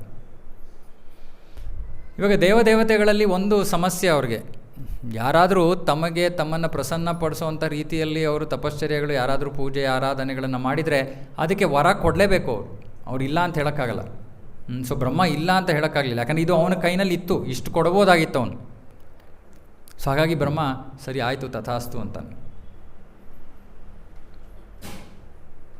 ಅರೆ ನರಸಿಂಹದೇವರು ಆಮೇಲೆ ಕೊನೆಯಲ್ಲಿ ಹೇಳ್ತಾರೆ ಬ್ರಹ್ಮನಿಗೆ, ಇನ್ನು ಮುಂದೆ ಯಾವತ್ತೂ ಅಸುರರಿಗೆ ಇಂತಹ ವರವನ್ನು ಕೊಡಬೇಡ ಅಂತ. ಸರಿ, ವರ ಸಿಕ್ತು, ಇನ್ನೇನು ಅವನ ಅಹಂಕಾರ ಇನ್ನೂ ಜಾಸ್ತಿ ಆಯಿತು. ಆಗಲೇ ಅಸುರ, ಇನ್ನೂ ಇಷ್ಟೊಂದು ಶಕ್ತಿ ಎಲ್ಲ ಸಿಕ್ಬಿಡ್ತು, ಇನ್ನೇನು ಯಾರು ಅವನ ಮುಂದೆ ನಿಂತ್ಕೊಳ್ಳೋಕೆ ಧೈರ್ಯ ಯಾರಿಗೂ ಇಲ್ಲ. ಸೊ ಅವನೇನು ಮಾಡ್ತಾನೆ, 3 ಲೋಕಗಳನ್ನು ಜಯಿಸ್ಬಿಡ್ತಾನೆ. ಭೂರ್ಭುವ ಸ್ವಹ, ಭೂಲೋಕ, ಭೂವರ್ಲೋಕ, ಸ್ವರ್ಗಲೋಕ, ಎಲ್ಲ 3 ಲೋಕಗಳನ್ನು ಅವನು ಜಯಿಸ್ಬಿಟ್ಟು ಅವನೇನು ಮಾಡ್ತಾನೆ, ಭೂಲೋಕದಿಂದ ಹೋಗಿ ಅವನು ಸ್ವರ್ಗಲೋಕದಲ್ಲಿ ಇಂದ್ರನ ಅರಮನೆ ಎಲ್ಲಿದೆ? ಅಮರಾವತಿ. ಇಂದ್ರನ ಅರಮನೆಯನ್ನೇ ಅವನು ತನ್ನ ಮನೆಯಾಗಿ ಮಾಡಿಕೊಂಡು ಅಲ್ಲಿ ಜೀವಿಸೋಕ್ಕೆ ಶುರು ಮಾಡ್ತಾನೆ. ಯಾರಿಗಾರು ತುಂಬ ಸ್ಥಾನ ಹಣ ಎಲ್ಲ ಇದ್ದರೆ ಅವ್ರು ಸಾಮಾನ್ಯವಾಗಿ ಏನು ಮಾಡ್ತಾರೆ, ಯಾವಾಗಲೂ ಕುಡಿತಾ ಇದ್ದಾನೆ, ಕಣ್ಣು ಗುಯ್ ಅಂತ ಸುತ್ತಾ ಇದೆ ಯಾವಾಗಲೂ. ಆದರೆ ಇವನು ಮುಂದೆ ಯಾರು ಬಂದು ನಿಂತ್ಕೊಳ್ಳೋ ಧೈರ್ಯ ಇಲ್ಲ ಯಾರಿಗೂ. ಸುಮ್ಮನೆ ಅವನೊಂದು ಹುಬ್ಬು ಅಲ್ಲಾಡಿಸಿದ್ರೆ ಸಾಕು, ದೇವತೆಗಳೆಲ್ಲ ನಡಗ್ತಾ ಇದ್ದಾರೆ. ಆದರೆ ಭಾಗವತದಲ್ಲಿ ಒಂದು ವಿಷಯ ಹೇಳ್ತಾರೆ, ಅವನ ಈ ಸ್ಥಿತಿ ಅಂದರೆ ಏನು, ಅವನು ಜಗತ್ತಿನಲ್ಲಿ ಇರುವಂಥ ಸಂಪತ್ತಿನೆಲ್ಲ, ಸ್ಥಾನ ಎಲ್ಲವೂ ಅವನ ಹತ್ರ ಇದೆ. ಸಂಪೂರ್ಣ ಇಂದ್ರಿಯ ಭೋಗದ ಒಂದು ವ್ಯವಸ್ಥೆ ಅವನ ಕೈನಲ್ಲಿದೆ. ಹೇಗೆ ಬೇಕಾದ್ರೂ ಮಜಾ ಮಾಡ್ಕೋಬೋದು ಅವನು. ಆದರೆ ಭಾಗವತದಲ್ಲಿ ಹೇಳ್ತಾರೆ, ಇಷ್ಟೆಲ್ಲ ಪಡ್ಕೊಂಡು ಕೂಡ ಅವನಿಗೆ ಸಂತೋಷ ಸಿಗಲಿಲ್ಲ. ಯಾಕೆ ಸಂತೋಷ ಸಿಗಲಿಲ್ಲ? ಯಾಕಂದರೆ ಇಂದ್ರಿಯಗಳನ್ನು ನಿಯಂತ್ರಿಸೋ ಬದಲು ಅವನು ಇಂದ್ರಿಯಗಳ ದಾಸನಾಗೋದ. ಯಾರು ಇಂದ್ರಿಯಗಳ ದಾಸರಾಗಿದ್ದಾರೋ ಅವರಿಗೆ ಜೀವನದಲ್ಲಿ ಯಾವತ್ತೂ ಸಂತೋಷ ಸಿಗಲ್ಲ. ಇಂದ್ರಿಯಗಳನ್ನು ಯಾರು ಜಯಿಸಿದ್ದಾರೋ ಅವರಿಗೆ ಸಂತೋಷ. ಸೊ ಹಾಗಾಗಿ ಅವನು ದುಃಖದಲ್ಲೇ ಇದ್ದ.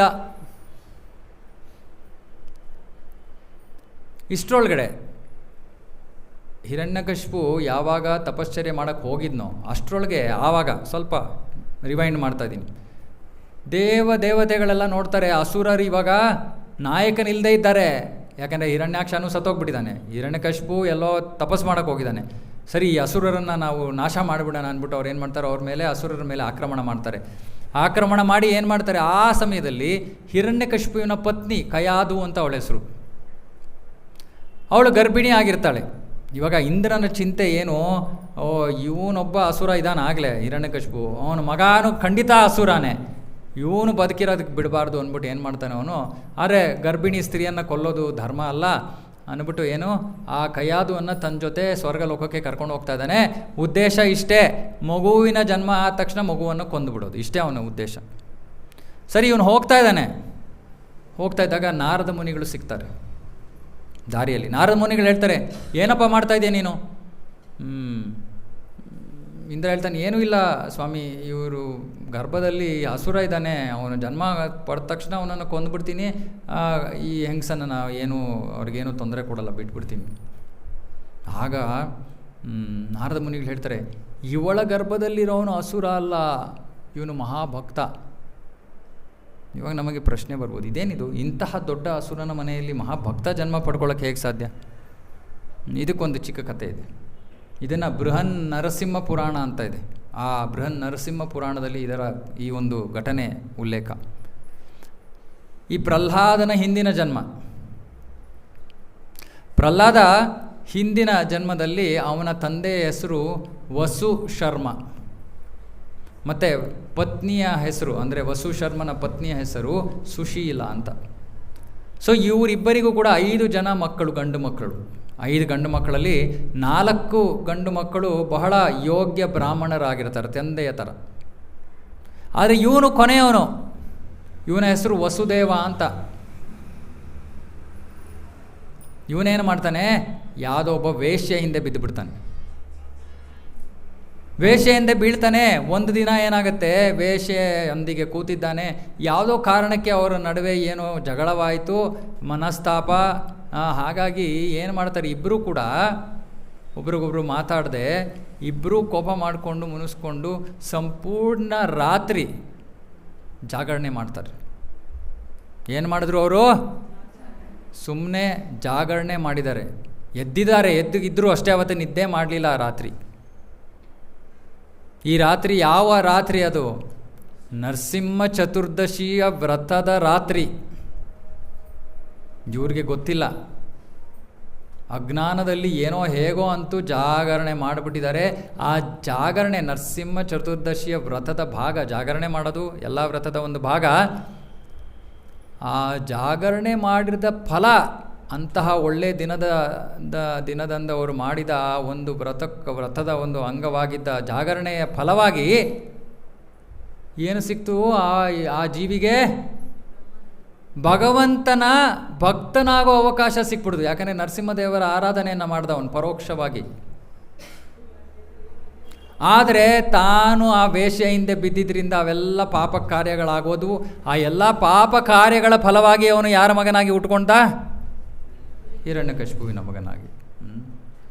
ಆದರೆ ಅವನು ಮಾಡಿದ ಒಂದೇ ಒಂದು ಸುಕೃತಿ ಅಂತಾರೆ, ಅದಕ್ಕೆ ಭಕ್ತಿ ಉನ್ಮುಖಿ ಸುಕೃತಿ ಅಂತಾರೆ. ಭಕ್ತಿ ಅಲ್ಲ, ಯಾಕಂದರೆ ಅವನಿಗೆ ಗೊತ್ತೇ ಇರಲಿಲ್ಲ.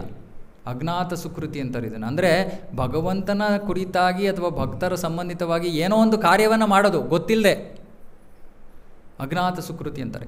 ಆ ಅಜ್ಞಾತ ಸುಕೃತಿಯಿಂದಾಗಿ ಅವನಿಗೆ ಏನು ಸಿಕ್ತು? ಭಕ್ತನಾಗೋ ಅವಕಾಶ ಸಿಕ್ತು ಮುಂದಿನ ಜನ್ಮದಲ್ಲಿ.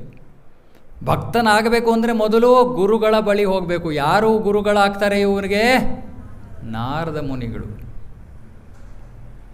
ಆ ಕಯಾದುವನ್ನು ನಾರದ ಮುನಿಗಳು ಇಂದ್ರನಿಂದ ಬಿಡಿಸ್ಕೊಂಡು ತಮ್ಮ ಆಶ್ರಮಕ್ಕೆ ಕರ್ಕೊಂಡು ಹೋಗಿ ಭಗವಂತನ ಕುರಿತಾದ ಜ್ಞಾನ, ಸಂಬಂಧ ಜ್ಞಾನ ಅಂತ ಹೇಳ್ತೀವಿ, ಸಂಬಂಧ ಅಭಿಧೇಯ ಪ್ರಯೋಜನ ಅಂತ, ಈ ಜ್ಞಾನವನ್ನು ದಯಪಾಲಿಸ್ತಾರೆ ನಾರದ ಮುನಿಗಳು. ಸೊ ತಾಯಿ ಕೂತ್ಕೊಂಡು ಕೇಳ್ತಾ ಇದ್ದಾಳೆ ಗರ್ಭದಲ್ಲಿ, ಪ್ರಹ್ಲಾದನೂ ಕೇಳ್ತಾ ಇದ್ದಾನೆ. ಪ್ರಹ್ಲಾದ ಎಷ್ಟು ಚೆನ್ನಾಗಿ ಶ್ರವಣ ಮಾಡ್ತಾನೆ ಅಂದರೆ, ಅವನು ತಾಯಿಯ ಗರ್ಭದಿಂದ ಹೊರಗಡೆ ಬಂದ ತಕ್ಷಣ ಆ ಕ್ಷಣದಿಂದಲೇ ಅವನು ಮಹಾಭಕ್ತ. ಅವನೇನು ಮಾಡ್ತಾನೆ, ತಾಯಿಯ ಗರ್ಭದಿಂದ ಹೊರಗಡೆ ಬಂದಾದ ಸತತವಾಗಿ ಭಗವಂತನ ಧ್ಯಾನದಲ್ಲಿದ್ದಾನೆ, ಸತತವಾಗಿ. ಯಾಕೆ? ಆಗಲೇ ಗರ್ಭದಲ್ಲಿದ್ದಾಗಲೇ ನಾರದ ಮುನಿಗಳು ಭಕ್ತಿಯ ಮಾರ್ಗವನ್ನು ಹೇಳ್ಕೊಟ್ಬಿಟ್ಟಿದ್ದಾರೆ. ಅವನು ಬೇರೆ ಮಕ್ಕಳ ಥರ ಆಟ ಆಡೋದು, ಸಮಯ ವ್ಯರ್ಥ ಮಾಡೋದು ಏನಿಲ್ಲ, ಸತತವಾಗಿ ಭಗವಂತನ ಧ್ಯಾನದಲ್ಲಿ ತೊಡಗಿದ್ದಾನೆ.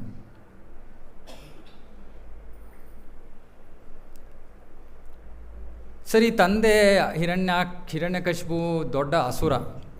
ಮುಂದೆ ಅವನ ಇಚ್ಛೆ ಏನು? ಪ್ರಹ್ಲಾದ ಮುಂದೆ ರಾಜ ಆಗಲಿ. ಇವಾಗ ಅಸುರರ ರಾಜ ಆಗೋದು ಅಷ್ಟು ಸುಲಭ ಕೆಲಸ ಅಲ್ಲ ಅಲ್ವಾ? ದೊಡ್ಡ ಅಸುರ ಆಗಬೇಕು. ಅವನು ಟ್ರೈನಿಂಗ್ ಕೊಡಬೇಕಲ್ಲ, ಅಸುರ ಟ್ರೈನು. ನಾವೆಲ್ಲ ಮಕ್ಕಳಿಗೆ ಕಳಿಸ್ತೀವಲ್ಲ ಸ್ಕೂಲ್ಗೆ. ಏನಾಗೋದಕ್ಕೆ? ಚಿಕ್ಕ ಅಸುರರಾಗಲಿ ಅಂತ ಅಲ್ವಾ? ಚಿಕ್ಕ ಹಿರಣ್ಯಕಶಿಪುಗಳಾಗಬೇಕು ಅಂತ. ಸೊ ಅವನು ಹಿರಣ್ಯಕಶಿಪು ಅವನದೇ ಸ್ಕೂಲ್ ಇತ್ತು, ಅಸುರ ಟ್ರೈನಿಂಗ್ ಸ್ಕೂಲ್. ಸೊ ಅವನ ಅಸುರರ ಗುರುಗಳು ಶುಕ್ರಾಚಾರ್ಯರ ಮಕ್ಕಳು ಷಂಡ ಅಮರ್ಕ ಅಂತ, ಅವರು ಟೀಚರ್ಗಳಲ್ಲಿ. ಸರಿ, ಹಿರಣ್ಯಕಶಿಪು ಏನು ಮಾಡ್ತಾನೆ? ಪ್ರಹ್ಲಾದನನ್ನು ಕಳಿಸ್ತಾನೆ ಸ್ಕೂಲ್ಗೆ. ಅರೆ, ಪ್ರಹ್ಲಾದನಿಗೆ ಆಗಲೇ ಬೇಕಾಗಿರೋ ಜ್ಞಾನ ಎಲ್ಲ ಪಡ್ಕೊಂಬಿಟ್ಟಿದ್ದಾನೆ ಅವನಾಗಲೇ ತಾಯಿಯ ಗರ್ಭದಲ್ಲಿದ್ದಾಗಲೇ. ಮತ್ತು ಇವರು ಇಲ್ಲಿ ಕೂತ್ಕೊಂಡು ವೈರಿಗಳನ್ನು ಬೇರೆಯಾಗಿ ನೋಡಬೇಕು, ಸ್ನೇಹಿತರನ್ನು ಬೇರೆಯಾಗಿ ನೋಡಬೇಕು, ಈ ಎಲ್ಲ ರಾಜಕೀಯದ ಬಗ್ಗೆ ಇವರು ಹೇಳ್ತಾ ಇದ್ದಾರೆ. ಪ್ರಹ್ಲಾದನಿಗೆ ಏನೂ ಆಸೆ ಇಲ್ಲ, ಆಸಕ್ತಿ ಇಲ್ಲ. ಸರಿ, ಏನೋ ಅಪ್ಪ ಹೇಳಿದಾನಲ್ಲ ಸ್ಕೂಲ್ಗೆ ಹೋಗಬೇಕು, ತಪ್ಪಿಸ್ಕೊಂಡು ಓಡೋಕ್ಕಾಗಲ್ಲ, ಇನ್ನೆಲ್ಲೂ ಹೋಗೋಕ್ಕಾಗಲ್ಲ, ಮನೆಯಲ್ಲೇ ಸ್ಕೂಲ್ ಇರೋದು. ಸೊ ಹೋಗ್ತಾನೆ ಬರ್ತಾನೆ ಮಾಡ್ತಾ ಇದ್ದಾನೆ. ಒಂದಿನ ಪ್ರಹ್ಲಾದನನ್ನು ಹಿರಣ್ಯಕಶಿಪು ನೋಡ್ತಾನೆ. ಚಿಕ್ಕ ಮಗು, ಪಾಪ ತುಂಬ ಪ್ರೀತಿ. ಎಲ್ಲ ತಂದೆ ತಾಯಂದಿರ ಥರ ಹಿರಣ್ಯಕಶಿಪುಗೂ ತನ್ನ ಮಗನ ಮೇಲೆ ಪ್ರೀತಿ. ಮುಂದೆ ಒಂದು ದೊಡ್ಡ ಹಸುರ ಆಗ್ತಾನೆ ಇವನು ಅನ್ನೋ ಒಂದು ಅಪೇಕ್ಷೆ ಪಾಪ ಅವನಿಗೆ. ಸರಿ ಕೂರಿಸ್ಕೋತಾನೆ, ತೊಡೆ ಮೇಲೆ ಕೂರಿಸ್ಕೊಂಡು ಕೇಳ್ತಾನೆ, ಪ್ರಹ್ಲಾದ, ನೀನು ಇಷ್ಟು ದಿನ ಶಾಲೆಗೆ ಹೋಗ್ತಾ ಇದೆಯಲ್ಲಪ್ಪ, ನೀನು ನಿಮ್ಮ ಅಧ್ಯಾಪಕರಿಂದ ಗುರುಗಳಿಂದ ಕಲ್ತಿರೋಂತಹ ಒಂದು ಮುಖ್ಯವಾದ ವಿಷಯ ಏನಾದ್ರು ನನಗೆ ಹೇಳು, ನಿನಗೆ ತುಂಬ ಇಷ್ಟ ಆಗಿರುವಂಥ ವಿಷಯ. ಪ್ರಹ್ಲಾದ ಆವಾಗ ಒಂದು ಶ್ಲೋಕವನ್ನು ಉಚ್ಚಾರಣೆ ಮಾಡ್ತಾನೆ, ಬಹಳ ಅದ್ಭುತವಾದ ಶ್ಲೋಕ. ಪ್ರಹ್ಲಾದ ಉವಾಚ ತತ್ಸಾಧು ಮನ್ಯೇ ಅಸುರವರ್ಯ ದೇಹಿನಾಂ ಸದಾ ಸಮುದ್ವಿಗ್ನ ಧಿಯಾಮ ಸದ್ಗ್ರಹಾತ್ ಹಿತ್ವಾರ್ಥಪಾತಂ ಗೃಹಮಂದಕೂಪಂ ವನಂ ಗತೋ ಯದ್ ಹರಿಮಾಶ್ರಯೇತ. ಅವನು ಹೇಳ್ತಾ ಇದ್ದಾನೆ, ಈ ಭೌತಿಕ ಜಗತ್ತಿನಲ್ಲಿ ಎಲ್ಲ ಜನರು ಭೌತಿಕತೆ ಅನ್ನುವಂತಹ ಒಂದು ಆಳವಾದ ಕತ್ತಲೆಯಿಂದ ತುಂಬಿರುವಂತಹ ಅಜ್ಞಾನದ ಬಾವಿಯಲ್ಲಿ ಎಲ್ಲ ಬಿದ್ದುಬಿಟ್ಟಿದ್ದಾರೆ. ಅದು ಅವರ ಸರ್ವನಾಶವನ್ನು ಮಾಡ್ತಾ ಇರೋದು ಅಂತ ಒಂದು ಜೀವನ. ಅವ್ರು ಏನು ಮಾಡಬೇಕು? ವನಂಗತೋ ಯದ್ ಹರಿಮಾಶ್ರಯೇತ, ವನ ಅರಣ್ಯಕ್ಕೆ ಹೋಗಿ ಅವರು ಹರಿಯ ಆಶ್ರಯವನ್ನು ಪಡಿಬೇಕು ಅಂತ. ಅಂದರೆ ಏನರ್ಥ? ಅವರೆಲ್ಲರೂ ತಮ್ಮ ಜೀವನದಲ್ಲಿ ಭಕ್ತಿಯನ್ನು ಮಾಡಬೇಕು ಅನ್ನೋ ಒಂದು ಉಪದೇಶ. ಯಾರಿಗೆ ಕೊಡ್ತಾ ಇದ್ದಾನೆ ಇವನು? 5 ವರ್ಷದ ಬಾಲಕ. ಅವನು ಅದಕ್ಕೆ ತಂದೆ ಅಂತ ಕರೀಲಿಲ್ಲ, ಅವನು ಅಪ್ಪ ಅಂತ ಕರೀಲಿಲ್ಲ. ಅವನೇನು ಕರೆದ? ಅಸುರವರ್ಯ ಅಂತ ಕರಿತಾ ಇದ್ದಾನೆ. ಅಸುರರಲ್ಲಿ ನೀನು ನಂಬರ್ 1, ನಿನಗೆ ಸರಿಯಾಗಿರೋ ಇದು ಒಂದು ಉಪದೇಶ, ಕೇಳಿಸ್ಕೊ ಅಂತ. ಸರಿ, ಹಿರಣ್ಯಕಶಿಪು ಅಷ್ಟೊಂದು ಸೀರಿಯಸ್ ಆಗಿ ತೊಗೊಳ್ಳಿಲ್ಲ. ಸರಿ, ಏನೋ ಮಗುಗೆ ಯಾರೋ ವೈಷ್ಣವರು ಯಾರೋ ಬಂದ್ಬಿಟ್ಟು ಕಿವಿ ಚುಚ್ಚಿಬಿಟ್ಟಿದ್ದಾರೆ, ಹೇಳಬಾರ್ದು ವಿಷಯ ಎಲ್ಲ ಹೇಳ್ಬಿಟ್ಟಿದ್ದಾರೆ. ಚಂಡಮಾರುತರು ಕೇಳಿದ್ದಾರೆ, ಜೋಪಾನಪ್ಪ, ಈ ವೈಷ್ಣವರು ಯಾವುದೇ ಒಂದು ರೂಪ ತೊಗೊಂಡು ಬಂದ್ಬಿಡ್ತಾರೆ, ಅವರನ್ನು ಒಳಗೆ ಸೇರಿಸ್ಬಿಡಿ, ಅವರಿಂದ ಸ್ವಲ್ಪ ನನ್ನ ಮಗನ ದೂರ ಇಡಿ. ಸರಿ, ಕಳಿಸ್ತಾನೆ. ತಿರ್ಗಾ ಕಳಿಸ್ತಾನೆ. ಇನ್ನೊಂದು ಸ್ವಲ್ಪ ದಿನ ಆಗುತ್ತೆ. ಇನ್ನೊಂದು ಸ್ವಲ್ಪ ದಿನ ಆದಮೇಲೆ ಮತ್ತೆ ಹಿರಣ್ಯಕಶಿಪು ಮತ್ತೆ ಮಗನನ್ನು ಕರೀತಾನೆ. ಕರೆಸ್ಬಿಟ್ಟು ತನ್ನ ತೊಡೆ ಮೇಲೆ ಕೂರಿಸ್ಕೋತಾನೆ. ಇವಾಗ ಅದ್ಭುತವಾದ ಒಂದು ಸ್ವಲ್ಪ ಶ್ಲೋಕಗಳನ್ನು ಓದ್ತೀನಿ ಇಲ್ಲಿ.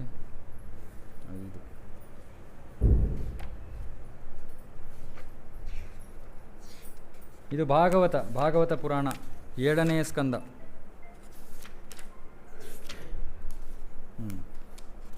30-48. ಓಕೆ, ಇವಾಗ ತಿರ್ಗಾ ಉಪದೇಶ ಶುರು ಮಾಡ್ತಾನೆ. ಈ ಉಪದೇಶ ಮಾಡೋಕ್ಕಿಂತ ಮುಂಚೆ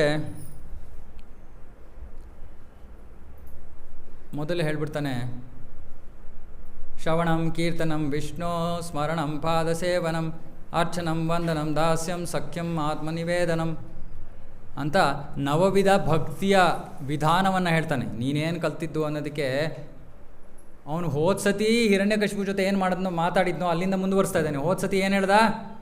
ಎಲ್ಲ ಜೀವಿಗಳು ಹರಿಮಾಶ್ರಯೇತ, ಹರಿಯ ಆಶ್ರಯವನ್ನು ತೊಗೋಬೇಕು, ಅಂದರೆ ಭಕ್ತಿಯನ್ನು ತೊಗೋಬೇಕು. ಇವಾಗ ಭಕ್ತಿ ಹೇಗೆ ಮಾಡೋದು? ಇವಾಗ ಕಂಟಿನ್ಯೂ ಮಾಡ್ತಾ ಇದ್ದಾನೆ ಅವನು ಉಪದೇಶನ. 2ನೇ ಮೀಟಿಂಗಲ್ಲಿ ಏನು ಮಾಡಬೇಕು? ನವವಿಧ ಭಕ್ತಿ, ಶ್ರವಣಂ ಕೀರ್ತನಂ ವಿಷ್ಣು ಸ್ಮರಣಂ, ಇದೆಲ್ಲ ಮಾಡಬೇಕು. ಇದು ಮನುಷ್ಯ ಮಾಡಬೇಕಾಗಿರೋಂಥ ಕರ್ತವ್ಯ. ಇಲ್ಲ ಅಂದರೆ ಮನುಷ್ಯ ತನ್ನ ಜೀವನವನ್ನು ಹಾಳು ಮಾಡ್ಕೋತಾನೆ ಅಂತ ಹೇಳ್ತಾನೆ. ಆಮೇಲೆ ಇನ್ನೂ ಅದ್ಭುತವಾದ ವಿಷಯಗಳನ್ನು ಹೇಳ್ತಾನೆ. ಇದೊಂದು ತುಂಬ ಚೆನ್ನಾಗಿರುವಂತಹ ಒಂದು ಶ್ಲೋಕ. ಶ್ರೀ ಪ್ರಹ್ಲಾದುವಾಚ ಮತಿರ್ನ ಕೃಷ್ಣೇ ಪರತಸ್ವತೋ ವಾ ಮಿಥೋ ವಿಪದ್ಯೇತ ಗೃಹವ್ರತಾನಾಂ ಆದಾಂತ ಗೋಭಿರ್ವಿಶತಾಂ ತಮಿಸ್ರಂ ಪುನಶ್ಚರ್ವಿತ ಚರ್ವಣಾನಾಂ. ಮತಿರ್ನ ಕೃಷ್ಣೇ ಪರತೋಸ್ವತೋವಾತ್. ಮತಿರ್ನ ಕೃಷ್ಣೇ, ಮತಿ ಬುದ್ಧಿ ಮನಸ್ಸು ಎಲ್ಲಿದೆ? ಕೃಷ್ಣನಲ್ಲಿ ಇಲ್ಲ. ಭೌತಿಕ ವಿಷಯಗಳಲ್ಲಿ ನಮ್ಮ ಬುದ್ಧಿ ಸಿಕ್ಕಾಕೊಂಡಿದೆ. ಇಲ್ಲಿ ಹೇಳ್ತಾರೆ, ಅದಕ್ಕೆ ಲೌಕಿಕ ಜೀವನಕ್ಕೆ ಅತಿಯಾಗಿ ಅಂಟುಕೊಂಡಿರುವ ವ್ಯಕ್ತಿಗಳಿಗೆ ತಮ್ಮ ಅನಿಯಂತ್ರಿತ ಇಂದ್ರಿಯಗಳ ಕಾರಣದಿಂದ ನರಕ ಸದೃಶ ಅವಸ್ಥೆಗಳ ಕಡೆಗೆ ಮುನ್ನಡೆದು ಮತ್ತೆ ಚರ್ವಿತ ಚರ್ವಣ ಮಾಡುತ್ತಾರೆ. ಚರ್ವಿತ ಚರ್ವಣ ಅಂದರೆ ಯಾವುದನ್ನು ಆಗಲೇ ಅಗದಿದ್ದಾರೋ ಅದನ್ನು ಮತ್ತೆ ಅಗಿಯೋದು. ಏನದು? ಶುಗರ್ ಕೇನ್ ಜ್ಯೂಸ್ ಮಾಡ್ತಾರಲ್ಲ, ಹೇಗೆ ಮಾಡ್ತಾರೆ? ಮೆಷಿನ್ ಒಳಗೆ ಹಾಕ್ತಾರೆ, ತಿರುಗಿಸಿ ಪುನಃ ಚರ್ವಿತ. ಕೊನೆಗೆ ಒಂದು ಡ್ರಾಪ್ ಕೂಡ ಅದರಲ್ಲಿ ರಸ ಇರಬಾರ್ದು, ಅಲ್ಲಿ ತನಕ ತಿರುಗಿಸ್ತಾರೆ. ಭೌತಿಕ ಜಗತ್ತಿನಲ್ಲಿ ನಾವೆಲ್ಲ ಮಾಡ್ತಾ ಇರೋದು ಇದನ್ನೇ. ಅದನ್ನಾಗಲೇ ತಿರುಗಿಸ್ಬಿಟ್ಟಿದ್ದೀವಿ ಬೇಕಾದ ಸತಿ. ಅದೇ ವಿಜಯನಗರ, ಅದೇ ಕಾಲೇಜು, ಅದೇ ಗಂಡ ಹೆಂಡತಿ, ಅದೇ ಸಂಬಂಧ, ಅದೇ ಕುಟುಂಬ, ಎಲ್ಲ ಬೇಕಾದ ಸತಿ ಮಾಡಿ ಮಾಡಿ ಮಾಡಿ ಮಾಡಿ ಪುನಃ ಪುನಃ ಚರ್ವಿತ ಚರ್ಮಣಾನ ಎಷ್ಟು ಮಾಡಿದ್ದೀವಿ ಅಂದರೆ ಅದರಲ್ಲಿ ಒಂದು ಡ್ರಾಪ್ ರಸ ಕೂಡ ಇಲ್ಲ ಇವಾಗ. ಅಂದರೆ ಕುಟುಂಬದ ಜೀವನದಲ್ಲಿ ಆನಂದ ಅನ್ನೋದನ್ನು ಹುಡುಕೊಂಡೇ ಮತ್ತೆ ಬಂದಿದ್ದೀವಿ. ಆದರೆ ಕುಟುಂಬ ಜೀವನದಲ್ಲಿ ಆನಂದ ಸಿಕ್ಕಿದೆಯಾ ಯಾರಿಗಾದ್ರೂ ಇಲ್ಲಿ? ಯಾಕಂದರೆ ಎಲ್ಲರಿಗೋಸ್ಕರನೂ ಮಾತಾಡ್ತಾ ಇದ್ದಾನೆ ಪ್ರಹ್ಲಾದ, ಅವನದಲ್ಲ ಅದು. ಅವನಿನ್ನೂ 5 ವರ್ಷದ ಬಾಲಕ, ಎಲ್ಲರ ವಿಷಯವಾಗಿ ಹೇಳ್ತಾ ಇದ್ದಾನೆ.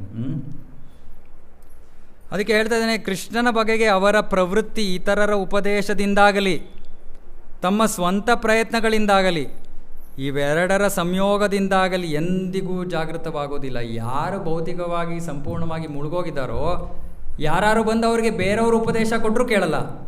ತಮ್ಮ ಸ್ವಂತ ಬುದ್ಧಿ ಅಂತೂ ಎಲ್ಲೋ ಬೇರೆ ಕಡೆ ಹೊಟ್ಟೋಗ್ಬಿಟ್ಟಿದೆ. ಅಂದರೆ ಏನು ಮಾಡಿದ್ರೂ ಇವರು ಭಗವಂತನ ಭಕ್ತಿಯ ಕಡೆಗೆ ತಲೆ ಹಾಕಲ್ಲ. ನೋಡಿ ಪರಿಸ್ಥಿತಿ. ಭೌತಿಕ ಜೀವನದ ಸುಖ ಅನುಭವದ ಪ್ರಜ್ಞೆಯಿಂದ ಲೋಕಕ್ಕೆ ದೃಢರಾಗಿ ಬದ್ಧರಾದ ವ್ಯಕ್ತಿಗಳು ಇರುತ್ತಾರೆ. ಅವರು ಬಾಹ್ಯ ಪ್ರಪಂಚದ ಇಂದ್ರಿಯ ವಿಷಯಗಳಿಗೆ ತಮ್ಮಂತೆಯೇ ಅಂಟಿಕೊಂಡಿರುವ ಮನುಷ್ಯನನ್ನು ನಾಯಕನನ್ನಾಗಿ ಅಥವಾ ಗುರುವನ್ನಾಗಿ ಸ್ವೀಕರಿಸುತ್ತಾರೆ. ತಮ್ಮಂತೆ ಸಿಕ್ಕಾಕೊಂಡಿರುವಂಥ ಜನರನ್ನು ಗುರುಗಳಾಗಿ ಸ್ವೀಕರಿಸ್ತಾರೆ. ಗುರುಗಳು ಅಂದರೆ ಏನು? ನಾವು ಬಿದ್ದಿದ್ದೀವಿ ಕೆಳಗಡೆ, ನಮ್ಮನ್ನು ಎತ್ತಬೇಕು, ಅಷ್ಟು ಸಾಮರ್ಥ್ಯ ಶಕ್ತಿ ಇರಬೇಕು ಗುರುಗಳಿಗೆ. ಆದರೆ ನಮ್ಮ ಜೊತೆನೇ ಬಿದ್ದಿರೋರನ್ನ ಗುರುಗಳಾಗಿ ಸ್ವೀಕರಿಸೋದ್ರಲ್ಲಿ ಏನಾರು ಅರ್ಥ ಇದೆಯಾ? ಅದು ಹೇಳ್ತಾ ಇದ್ದಾನೆ ಇಲ್ಲಿ. ಭಗವದ್ಧಾಮಕ್ಕೆ ಹಿಂದಿರುಗುವುದು ಹಾಗೂ ಭಗವಾನ್ ವಿಷ್ಣುವಿನ ಸೇವೆಯಲ್ಲಿ ತೊಡಗುವುದೇ ಜೀವನದ ಗುರಿ ಎಂದು ಅವರು ಅರಿಯಲಾರರು. ಹಾಗೆಯೇ ಲೌಕಿಕ ಜೀವನಕ್ಕೆ ಅಂಟುಕೊಂಡಿರುವವನಿಂದ ಮಾರ್ಗದರ್ಶನ ಪಡೆಯುವ ಇತರ ಲೌಕಿಕ ಜೀವನಾಸಕ್ತರು ಅತ್ಯಂತ ಗಟ್ಟಿಯಾದ ಸೂತ್ರಗಳಿಂದ ನಿರ್ಮಿತವಾದ ಹಗ್ಗಗಳಿಂದ ಬಂಧಿತರಾಗ್ತಾರೆ. ಅಂದರೆ ಭೌತಿಕವಾಗಿ ಭೌತಿಕ ಒಂದು ಮಾರ್ಗದರ್ಶನ ಇವೆಲ್ಲ ಇದರಲ್ಲೇ ಇರುವಂಥವ್ರು ಏನು ಮಾಡ್ತಾರೆ, ಆ ತ್ರಿಗುಣಗಳನ್ನು ಹಗ್ಗದಿಂದ ಅವರು ಇಲ್ಲೇ ಅದರಿಂದ ಬಂಧಿತರಾಗಿ ಭೌತಿಕ ಜೀವನವನ್ನೇ ಮುಂದುವರಿಸ್ತಾರೆ. ಅವರು ಎಂದಿಗೂ ಭಗವಂತನ ಭಕ್ತಿಯನ್ನು ಮಾಡೋದಿಲ್ಲ.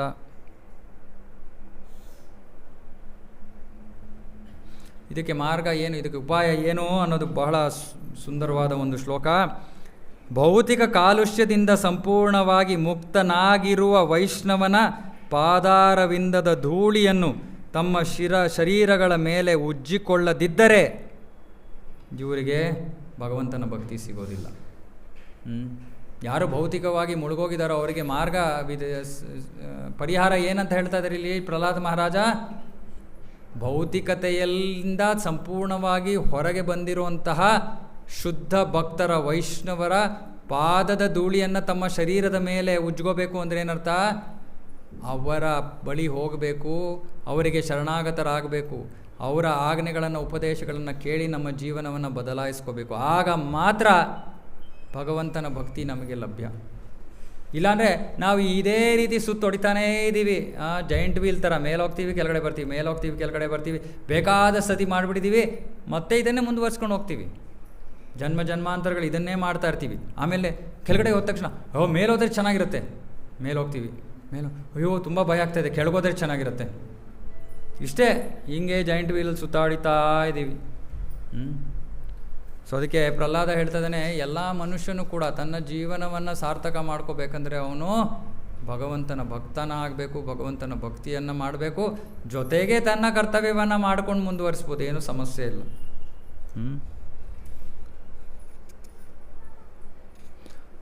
ಸೊ ಇವೆಲ್ಲವನ್ನು ಹೇಳ್ತಾನೆ. ಹಿರಣ್ಯಕಶಿಪುಗೆ ಅವಾಗ ಏನಾಗುತ್ತೆ? ಬಹಳ ಕೋಪ ಬರುತ್ತೆ. ನನ್ನ ವೈರಿಯಿಂದ ಪ್ರಭಾವಿತನಾಗೋಗಿದ್ದಾನೆ ಇವನು. ಒಂದು ವಿಷಯ ಹೇಳ್ತಾನೆ ಹಿರಣ್ಯಕಶಿಪು, ನಾನು ನಿನ್ನನ್ನು ನಿಯಂತ್ರಿಸಬೇಕು, ಅದು ನನ್ನ ಅಧಿಕಾರ, ನಿನ್ನನ್ನು ನಿಯಂತ್ರಿಸೋದು ನನ್ನ ಅಧಿಕಾರ, ನನಗೆ ಆ ಅಧಿಕಾರ ಕೊಟ್ಟಿದ್ದಾರೆ. ಯಾಕಂದರೆ ನೀನು ನನ್ನ ಮಗ, ನಾನು ನಿನ್ನ ತಂದೆ, ಅಲ್ಲದೆ ನಾನು ರಾಜ. ಆದರೆ ನೀನು ನನ್ನ ನಿಯಂತ್ರಣದಲ್ಲಿ ಬರ್ತಾ ಇಲ್ಲ. ಅಂದರೆ ನೀನು ಸ್ವತಂತ್ರವಾಗಿ ನಿನಗೆ ಏನು ಬೇಕೋ ಮಾಡ್ಕೋತಾ ಇದೆಯಾ. ಭೌತಿಕ ಜಗತ್ತಿನಲ್ಲಿ ನಾವೆಲ್ಲರೂ ಕೂಡ ಇನ್ನೊಬ್ಬರನ್ನು ನಿಯಂತ್ರಿಸೋ ಪ್ರಯತ್ನದಲ್ಲಿದ್ದೀವಿ, ಹೌದಾ? ನಾನು ಹೇಳ್ದಂಗೆ ಕೇಳಬೇಕು ತಾನೇ? ನಾವು ಇನ್ನಾರು ಹೇಳ್ದಂಗೆ ಕೇಳಕ್ಕೆ ರೆಡಿಯಾಗಿದ್ದೀವಾ? ನಾನು ಹೇಳ್ದಂಗೆ ಕೇಳಬೇಕು. ಅದೇ ಹಿರಣ್ಯಕಶಿಪುನು ಮಾಡ್ತಾ ಇರೋದು. ಹಿರಣ್ಯಕಶಿಪು ಏನಕ್ಕೆ ಕೋಪ ಬಂತು? ತನ್ನ ಮಗನೇ ತನ್ನ ನಿಯಂತ್ರಣದಲ್ಲಿಲ್ಲ ಅನ್ನೋ ಕೋಪ ಅವನಿಗೆ. ಅದಕ್ಕೆ ಕೋಪ ಮಾಡಿಕೊಂಡು ಇಲ್ಲಿ ಪ್ರಹ್ಲಾದನನ್ನು ಕರೆದು ಪ್ರಹ್ಲಾದನಿಗೆ ಬೈತಾನೆ. ತನ್ನ ಸೇವಕರನ್ನು ಕರೆದು ಹೇಳ್ತಾನೆ, ಇವನು ಇನ್ನು ನನ್ನ ಮಗನಲ್ಲ. ಯಾಕೆ ವೈರಿಯ ಪಕ್ಷವನ್ನು ಸೇರ್ಕೊಂಡು ಬಿಟ್ಟಿದ್ದಾನೆ ಅಂದ್ಬಿಟ್ಟು ಏನು ಮಾಡ್ತಾನೆ, ತನ್ನ ತೊಡೆಯ ಮೇಲೆ ಕೂತಿದ್ದ ಮಗನನ್ನು ಹಿಂಗೆ ತಾಳ್ತಾನೆ ತೊಡೆ ಮೇಲಿಂದ. ಯೋಚನೆ ಮಾಡಿ, ಅವನು ಅಸುರ, ದೊಡ್ಡ ಅಸುರ. ಮೇಲೆ ಜಿಮ್ ಮಾಡ್ತಾ ಇದ್ದಾರಲ್ಲ, ಎಷ್ಟು ಶಕ್ತಿ ಇರಬೇಕು ಅವನ ಹತ್ರ. ಆ ಮಗು ಪಾಪ 5 ವರ್ಷದ ಮಗು ಅದು. ಇವನು ಹಿಂಗೆ ತಳ್ಳಿದರೆ ಎಷ್ಟು ದೂರ ಹೋಗಿ ಬಿದ್ದಿರಬೇಕು ಪ್ರಹ್ಲಾದ. ಬೇರೆ 5 ವರ್ಷದ ಮಕ್ಕಳಾಗಿದ್ದರೆ ಅಯ್ಯೋ ಅಂತ ಅಳ್ಕೊಂಡು ಅಮ್ಮನ ಹತ್ರ ಹೋಗ್ತಾಯಿದ್ರು. ಅಷ್ಟೇ ಅಲ್ಲ, ಈ ತನ್ನ ಸೇವಕರನ್ನು ಕರೆದು ಹೇಳ್ತಾ ಇದ್ದಾನೆ, ಇವನು ನನ್ನ ಮಗ ಅಲ್ಲ, ಇವನನ್ನು ಕೊಂದುಬಿಡಿ ಅಂತ. ಇವಾಗ ಹೇಗೆ ಕೊಲ್ಲಕ್ಕೆ ಪ್ರಯತ್ನ ಮಾಡ್ತಾನೆ ಅನ್ನೋದನ್ನು ನಾನು ಓದಲೇಬೇಕು.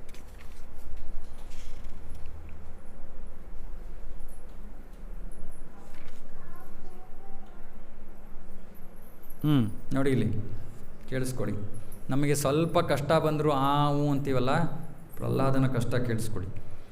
ಹಿರಣ್ಯಕಶಿಪುವಿನ ಸೇವಕರಾದ ರಾಕ್ಷಸರು ಪ್ರಹ್ಲಾದ ಮಹಾರಾಜನ ಶರೀರದ ಕೋಮಲ ಅವಯವಗಳನ್ನು ತಮ್ಮ ತ್ರಿಶೂಲಗಳಿಂದ ತಿವಿಯಲು ಪ್ರಾರಂಭಿಸಿದರು.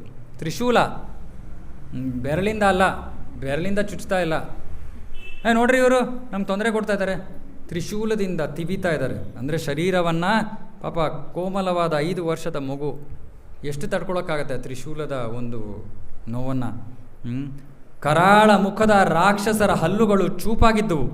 ಅವರ ಗಡ್ಡ ಮತ್ತು ಕೂದಲು ತಾಮ್ರದಂತೆ ಕೆಂಪಾಗಿತ್ತು. ಸೊ ಇದನ್ನು ನಾನು ಜೋಕ್ ಮಾಡ್ತಾ ಇರ್ತೀನಿ. ಈಗಿನ ಕಾಲದಲ್ಲಿ ತುಂಬ ಜನರಿಗೆ ಕಲರ್ ಮಾಡ್ಕೊಳ್ಳೋ, ಕೂದಲು ಕಲರ್ ಮಾಡ್ಕೊಳ್ಳೋ ಇಚ್ಛೆ. ತಾಮ್ರ ಬಣ್ಣ ಮಾತ್ರ ಮಾಡ್ಕೋಬೇಡಿ, ಹಿರಣ್ಯಕಶಿಪು ಫಾಲೋವರ್ ಆಗಿಬಿಡ್ತೀರ. ಅವರು ತುಂಬ ಭಯಂಕರವಾಗಿ ಕಾಣಿಸುತ್ತಿದ್ದರು. ಪ್ರಹ್ಲಾದ ಮಹಾರಾಜನು ಮೌನಿಯಾಗಿ ಮೌನಿ ಇಲ್ಲಿ ಕೇಳಿಸ್ಕೊಳ್ಳಿ. ಏನು ಮಾಡ್ದ ಪ್ರಹ್ಲಾದ? ಅಳ್ಳಿಲ್ಲ, ಕಿರ್ಚಾಟಲಿಲ್ಲ, ಏನೂ ಇಲ್ಲ. ಮೌನವಾಗಿ ದೇವೋತ್ತಮ ಪರಮ ಪುರುಷನನ್ನು ಧ್ಯಾನಿಸುತ್ತಾ ಕುಳಿತಿದ್ದಾಗ ಅವರು ಘೋರವಾದ ಶಬ್ದವನ್ನು ಮಾಡುತ್ತಾ ಅವನನ್ನು ಕತ್ತರಿಸಿ ಹಾಕಿ ಚುಚ್ಚಿ ತಿವಿಯರಿ ಎಂದು ಕಿರುಚುತ್ತಾ ಹೊಡೆಯಲಾರಂಭಿಸಿದರು. ಪ್ರಹ್ಲಾದ ಏನು ಮಾಡ್ತಾ ಇದ್ದಾನೆ? ಮೌನವಾಗಿ ಭಗವಂತನ ಧ್ಯಾನವನ್ನು ಮಾಡ್ತಾ ಇದ್ದಾನೆ. 5 ವರ್ಷದ ಹುಡುಗ.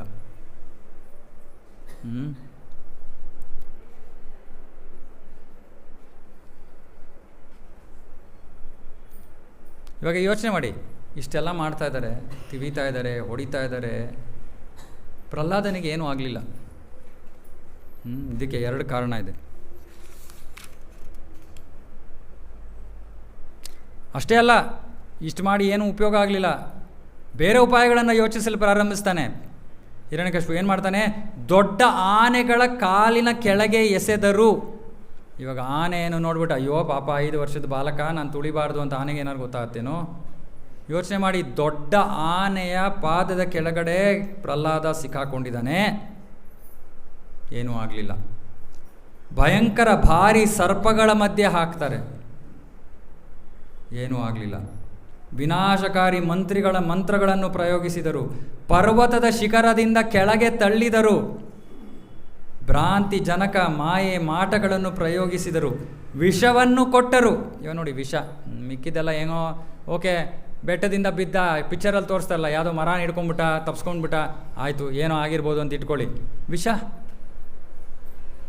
ವಿಷವನ್ನು ಕುಡಿಸ್ತಾ ಇದ್ದಾನೆ ತನ್ನ ಮುಂದೆ ನಿಂತ್ಕೊಂಡು. ಪಾಪ ಪ್ರಹ್ಲಾದ ತಾಯಿ ಕಡೆ ನೋಡಿದ್ರೆ ತಾಯಿ ಏನು ಮಾಡೋಕ್ಕಾಗ್ತೆ? ಏನು ಮಾಡೋಕ್ಕಲ್ಲ. ಅಸುರ ತಂದೆ, ಅವಳನ್ನೇ ಕೊಂದುಬಿಡ್ತಾನೆ ಬೇಕಾದ್ರೆ ಅವನು. ಸೊ ಸುಮ್ಮನೆ ಯಾರೂ ಏನೂ ಮಾಡೋಕ್ಕಾಗ್ತಾಯಿಲ್ಲ. ಇವನೇನು ಮಾಡ್ತಾ ಇದ್ದಾನೆ? ವಿಷವನ್ನು ತೆಗೆದು ಕುಡಿತಾ ಇದ್ದಾನೆ. ವಿಷವನ್ನು ಕೊಟ್ಟರು. ಉಪವಾಸದಲ್ಲಿ ಕೆಡವಿದರು. ಒಂದಿನ ಏಕಾದಶಿ ದಿವಸ ಉಪವಾಸ ಮಾಡೇ ಸುಸ್ತಾಗ್ಬಿಡ್ತೀವಿ. ನಾಳೆ ಸಂಜೆ ತನಕ ಉಪವಾಸ. ಯಾರು ನರಸಿಂಹದೇವರನ್ನು ಪ್ರಸನ್ನಪಡಿಸೋದಕ್ಕೆ ಯಾರಿಗೆ ಇಚ್ಛೆ ಇದೆಯೋ, ಸಂಜೆ ತನಕ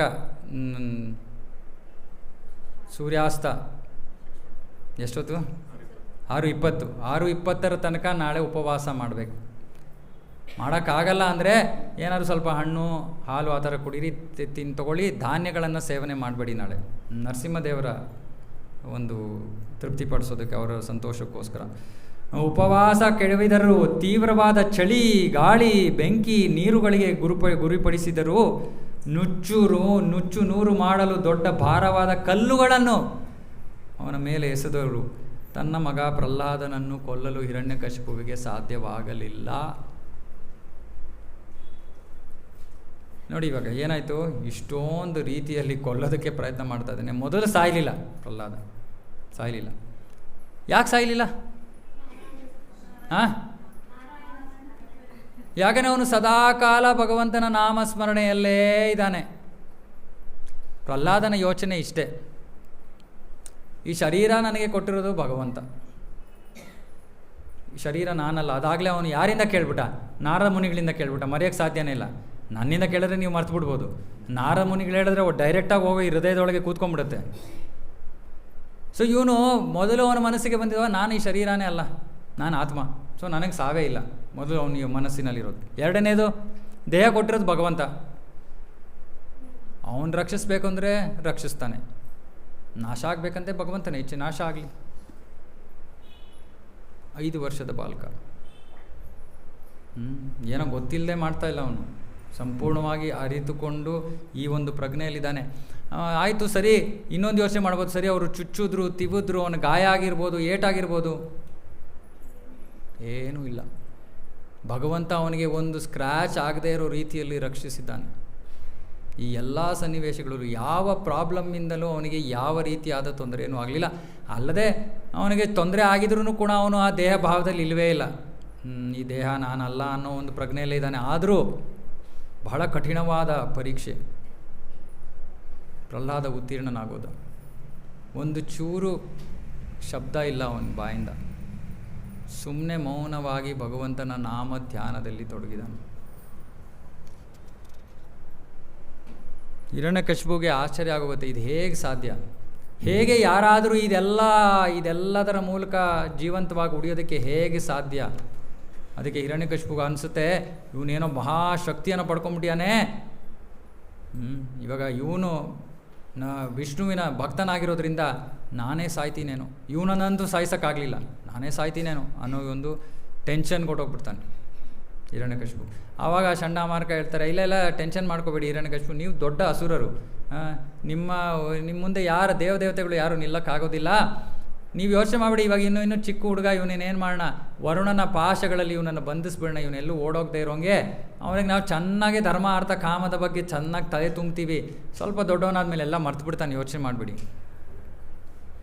ಸರಿ, ಹಿರಣ್ಯಕಶಿಪುಗೆ ಏನು ಬೇರೆ ಉಪಾಯ ಇಲ್ಲ, ಏನೇನು ಮಾಡೋಕ್ಕಾಗಾಯ್ತು ಅವನ ಕೈನಲ್ಲಿತ್ತೋ ಎಲ್ಲ ಮಾಡಿಬಿಟ್ಟಿದ್ದಾನೆ. ಇವಾಗ ಹ್ಯಾಂಡ್ಸ್ ಅಪ್ಪು, ಸರಿ ಆಯಿತು ಮಾಡಿ, ಏನು ಮಾಡ್ತೀರೋ ಮಾಡಿ. ಸರಿ, ಇನ್ನೊಂದು ಸ್ವಲ್ಪ ಸಮಯ ಆಗುತ್ತೆ. ಪ್ರಹ್ಲಾದ ಅವಾಗ ಭಕ್ತಿಯಲ್ಲಿ ಅವನಂತೂ ಮುಂದುವರಿತಾ ಇದ್ದಾನೆ, ಸುಮ್ಮನೆ ಕೂತ್ಕೊಳ್ಳಿಲ್ಲ. ಅವನು ಸ್ಕೂಲ್ಗೆ ಹೋಗ್ತಾ ಇದ್ದ ಅಲ್ವಾ, ಸ್ಕೂಲಲ್ಲಿ ಯಾರಿದ್ದಾರೆ? ಅವನ ಫ್ರೆಂಡ್ಸ್ ಎಲ್ಲ ಇದ್ದರು, ಬೇರೆ ಫ್ರೆಂಡ್ಸು. ಪ್ರಹ್ಲಾದ ಸಾಮಾನ್ಯವಾಗಿ ಭಗವದ್ಗೀತೆಯಲ್ಲೂ ಕೃಷ್ಣ ಹೇಳ್ತಾನೆ, ಭಕ್ತರ ಸಂಘ ಮಾಡೋದಕ್ಕೆ ಎಲ್ಲರಿಗೂ ಸಂತೋಷ ಸಿಗುತ್ತೆ ಅಂತ. ಎಲ್ಲರಿಗೂ ಸಂತೋಷ ಆಗುತ್ತೆ ಭಕ್ತರ ಜೊತೆ ಇರೋದು ಅಂತ. ಈ ಮಕ್ಕಳಿಗೂ ಕೂಡ ಪ್ರಹ್ಲಾದನ ಕಂಡ್ರೆ ಬಹಳ ಪ್ರೀತಿ, ಬಹಳ ಗೌರವ. ಮೊದಲು ಅವನು ಹಿರಣ್ಯಕಶಿಪುವಿನ ಮಗ, ಅಲ್ಲದೆ ಅವನ ಆ ಒಂದು ರೀತಿ ನೀತಿಗಳು ಅಷ್ಟು ಬಹಳ ಸೊಗಸಾದ ವ್ಯವಹಾರಗಳು. ಮಕ್ಕಳಿಗೆ ಎಲ್ಲ ಸಹಜವಾಗಿ ಅವನ ಕಡೆ ಅವರು ಆಕರ್ಷಿತರಾಗೋಗಿದ್ರು. ಸರಿ, ಸ್ಕೂಲ್ ಬ್ರೇಕ್ ಸಿಕ್ತು, ಟಿಫನ್ ಬ್ರೇಕು, ತಕ್ಷಣ ಎಲ್ಲರೂ ಪ್ರಹ್ಲಾದನ ಸುತ್ತಲ ಬಂದು ಕೂತ್ಕೊಂಡ್ಬಿಡ್ತಾಯಿದ್ರು. ಪ್ರಹ್ಲಾದ ಸುಮ್ಮನೆ ಕೂತ್ಕೋತಾನ, ಇಷ್ಟೊಂದು ಜನ ಅಸುರರ ಮಕ್ಕಳು ನಾಳೆ ಹೋಗಿ ಹೆಂಗೆ ಅವರ ಜೀವನ ಹಾಳಾಗತ್ತೆ ಅಂತ ಅವನು ಅದರ ಬಗ್ಗೆ ಯೋಚನೆ ಮಾಡ್ತಾ ಇದ್ದಾನೆ. ಏನು ಮಾಡ್ತಾನೆ, ಅಲ್ಲೇ ವಿಜಯನಗರ ಸತ್ಸಂಗ ಕ್ಲಾಸ್ ಅಲ್ಲೇ ಶುರುವಾಗೋಯ್ತು. ಸೊ ಪ್ರತಿದಿನ ಅವನು ಅವರಿಗೆ ಆ ಜ್ಞಾನವನ್ನು ಕೊಡ್ತಾ ಇದ್ದಾನೆ. ಇಂತಹ ಶುದ್ಧ ಭಕ್ತನ ಸಂಘ, ಪ್ರಹ್ಲಾದನಂತಹ ಶುದ್ಧ ಭಕ್ತನ ಸಂಘದಿಂದಾಗಿ ಏನಾಯಿತು, ಎಲ್ಲ ಅಸುರರ ಮಕ್ಕಳು ಏನಾದರೂ ಭಕ್ತರಾಗೋದು. ಈ ಚಂಡಮಾರುತ ನೋಡ್ತಾ ಇದ್ದಾರೆ, ಅಯ್ಯಪ್ಪ ಒಬ್ಬ ಪ್ರಹ್ಲಾದನೇ ಸಾಕಿದ್ದ, ಇವಾಗ ಪೂರ್ತಿ ಕ್ಲಾಸೇ ಪ್ರಹ್ಲಾದರಾಗಿ ಹೋಗಿದ್ದಾರಲ್ಲಪ್ಪ. ಹಿರಣ್ಯಕಶಿಪು ಇದನ್ನು ಗೊತ್ತಾದರೆ ಅವನು ನಮ್ಮನ್ನು ಕೊಂದೇ ಬಿಡ್ತಾನೆ. ಫಸ್ಟ್ ಅವ್ನು ಗೊತ್ತಾಗಿಂತ ಮುಂಚೆ ನಾವೇ ಹೋಗಿ ಹೇಳ್ಬಿಡೋಣ ಅಂದ್ಬಿಟ್ಟು ಅವ್ರು ಏನು ಮಾಡ್ತಾರೆ, ಇಬ್ಬರು ಹೋಗಿ ಹಿರಣ್ಯಕಶಿಪುಗೆ ಹೇಳ್ಬಿಡ್ತಾರೆ, ನೋಡಿ ಹಿಂಗಾಗ್ಬಿಟ್ಟಿದೆ, ನಾವೇನು ಮಾಡಿಲ್ಲ, ಇದೆಲ್ಲ ಪ್ರಹ್ಲಾದನೇ ಮಾಡಿರೋದು, ನಮಗೇನು ಕೇಳಬೇಡಿ. ಸರಿ, ಪ್ರಹ್ಲಾದನ್ನು ಕರ್ಕೊಂಡು ಬರ್ತಾರೆ ಹಿರಣ್ಯಕಶಿಪು ಮುಂದೆ. ಹಿರಣ್ಯಕಶಿಪು ಕೇಳ್ತಾನೆ, ನಿನಗೆ ಎಷ್ಟು ಧೈರ್ಯ ನಿನಗೆ ಪ್ರಹ್ಲಾದ? ನನ್ನ ಎದುರಿಗೆ ನೀನು ಒಂದು ಚೂರು ಹೆದರಿಕೆ ಇಲ್ಲದೆ ನಾನು ಅಷ್ಟೊಂದು ನಿನಗೆ ಬೇರೆ ಬೇರೆ ರೀತಿಯಲ್ಲಿ ಕೊಲ್ಲೋದಕ್ಕೆ ಪ್ರಯತ್ನ ಮಾಡಿದೆ, ಆದರೆ ನೀನು ಒಂದು ಚೂರು ಒಂದು ಸನ್ನಿವೇಶದಲ್ಲೂ ನೀನು ಭಯ ಅನ್ನೋದು ವ್ಯಕ್ತಪಡಿಸಿಲ್ವಲ್ಲ. ಈ ನೀನು ನಿರ್ಭಯನಾಗಿ ಇರೋದಕ್ಕೆ ನಿನಗೆ ಶಕ್ತಿ ಯಾರು ಕೊಡ್ತಾ ಇದ್ದಾರೆ? ಹೇಗೆ ನೀನು ಇಷ್ಟು ಭಯವಿಲ್ಲದೆ ನೀನು ನನ್ನ ಮುಂದೆ ನಿಂತಿದ್ಯಾ? ಪ್ರಹ್ಲಾದ ಇನ್ನೂ ನಮ್ರತೆಯಿಂದ ಕೈಗಳನ್ನು ಮುಗಿದುಕೊಂಡು ಬಹಳ ಮೃದುವಾಗಿ ನಯವಾಗಿ ಉತ್ತರ ಕೊಡ್ತಾ ಇದ್ದಾನೆ. ಓ ರಾಜನೇ, ಅಪ್ಪ ಅಂತ ಕರೆಯಲ್ಲ, ಓ ರಾಜ, ನಿನ್ನ ಶಕ್ತಿಗೆ ಮೂಲ ಯಾರೋ ಅವನೇ, ನನ್ನ ಶಕ್ತಿಯ ಮೂಲವೂ ಕೂಡ ಅವನೇ. ಈ ಜಗತ್ತಿನಲ್ಲಿ ಇರೋ ಪ್ರತಿಯೊಬ್ಬ ಜೀವಿಯ ಶಕ್ತಿಯ ಮೂಲವೂ ಅವನೇ. ಅವನು ಶಕ್ತಿ ಕೊಡದೆ ಹೋದರೆ ಯಾರೂ ಏನೂ ಮಾಡೋಕ್ಕೆ ಸಾಧ್ಯವಿಲ್ಲ.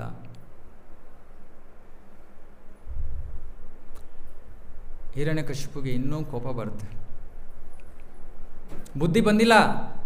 ಪ್ರಹ್ಲಾದನನ್ನು ಕೊಲ್ಲಕ್ಕೆ ಪ್ರಯತ್ನ ಮಾಡದೆ ಆಗಲಿಲ್ಲ ಅಂದರೆ ಇವನನ್ನೇ ಕೊಲ್ಲಕ್ಕಾಗ್ತಾಯಿಲ್ಲ, ಇನ್ನು ಇವನ ಶಕ್ತಿ ವಿಷ್ಣುವಿಂದ ಬರ್ತಾಯಿದೆ, ಅವನನ್ನು ಕೊಲ್ಲಕ್ಕೆ ಹೇಗೆ ಸಾಧ್ಯ ಅನ್ನೋ ಬುದ್ಧಿ ಓಡಿಸ್ಲಿಲ್ಲ ಹಿರಣ್ಯಕಶಿಪು.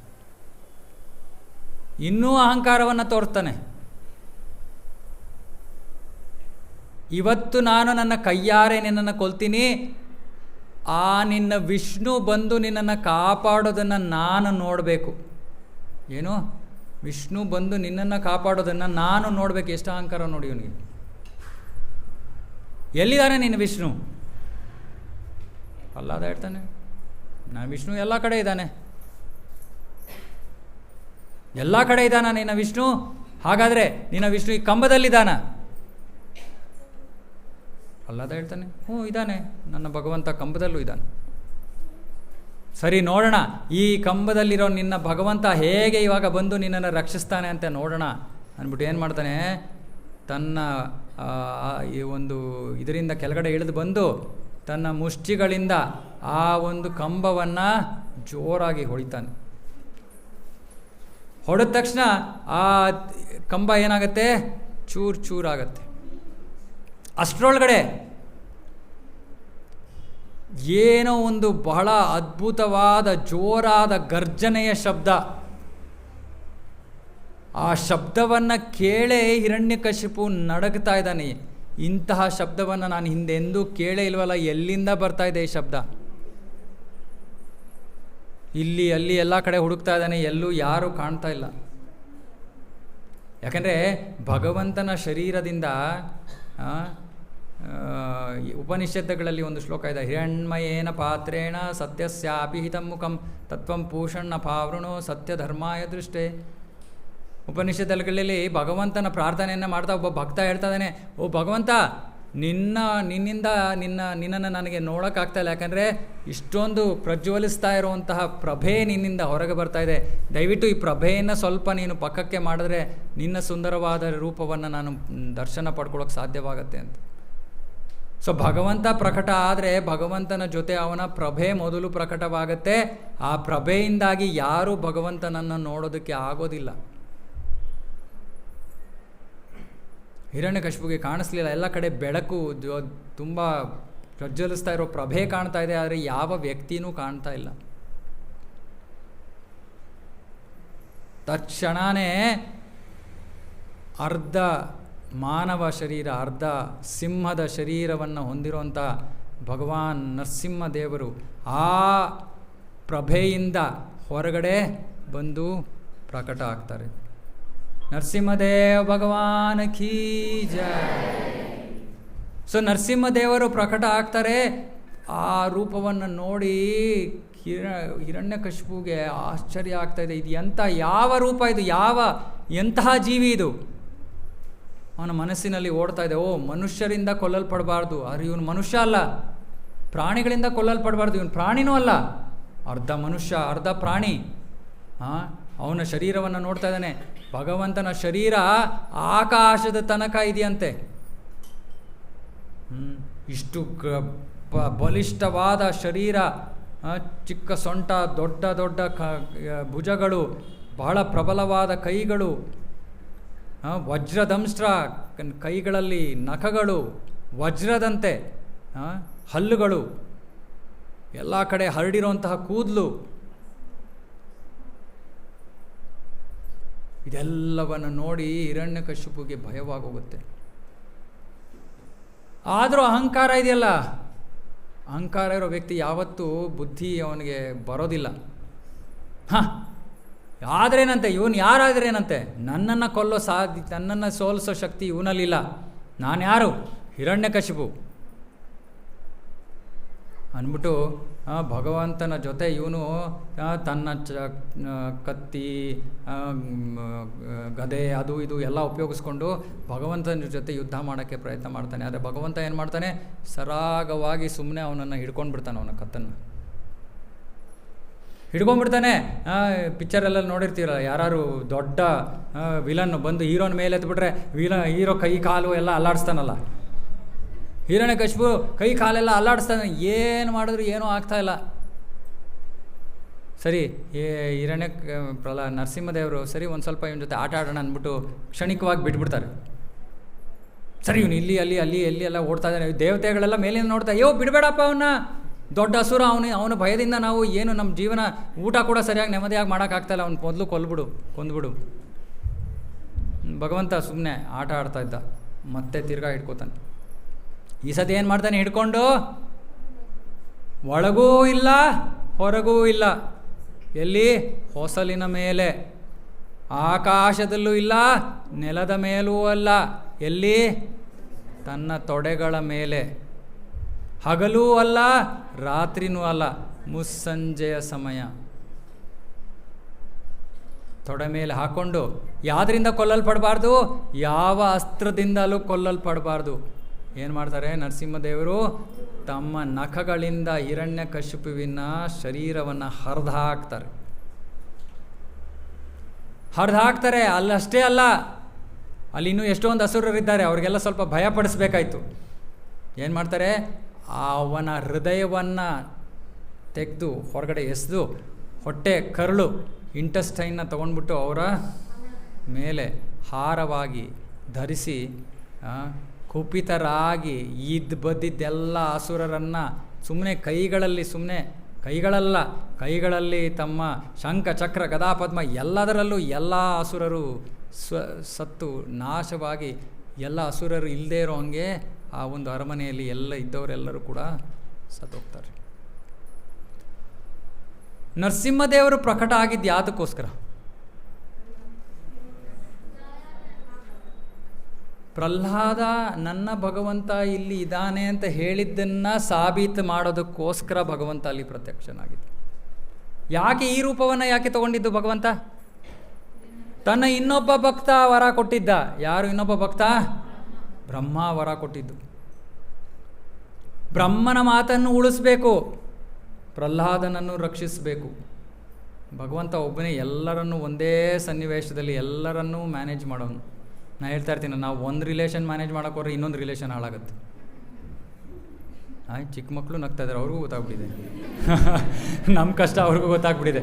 ನಿಮ್ಮದು ಭವಿಷ್ಯ ಇದೆ ಕಾಯ್ತಾ ಇರಿ.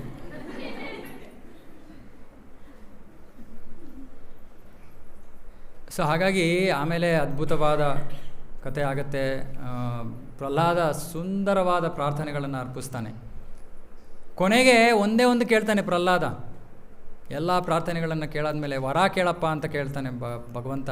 ಪ್ರಹ್ಲಾದ ಹೇಳ್ತಾನೆ, ಪ್ರಹ್ಲಾದನ ನೋಡಿ ಗುಣ ಎಂಥದ್ದು ಅಂತ. ಅವನ ತಂದೆ ಅವನನ್ನು ಕೊಲ್ಲೋದಕ್ಕೆ ಪ್ರಯತ್ನ ಮಾಡಿದ್ದಂಥ ತಂದೆ. ಪ್ರಹ್ಲಾದ ತಂದೆಯನ್ನು ಮರೀಲಿಲ್ಲ. ಏನು ಕೇಳ್ತಾನೆ ನರಸಿಂಹದೇವ್ರ ಹತ್ರ? ಅವನನ್ನು ಕ್ಷಮಿಸ್ಬಿಡು, ನನ್ನ ತಂದೆ ನಿನಗೆ ಬಹಳ ಅಪರಾಧವನ್ನು ಮಾಡಿದ್ದಾನೆ, ಆದರೆ ದಯವಿಟ್ಟು ಅವನನ್ನು ಕ್ಷಮಿಸ್ಬಿಡು. ನರಸಿಂಹದೇವ್ರು ಏನು ಹೇಳ್ತಾರೆ ಅವಾಗ? ನನ್ನ ಸ್ಪರ್ಶದಿಂದಲೇ ಅವನಾಗಲೇ ಪುನೀತನಾಗೋಗಿದ್ದಾನೆ.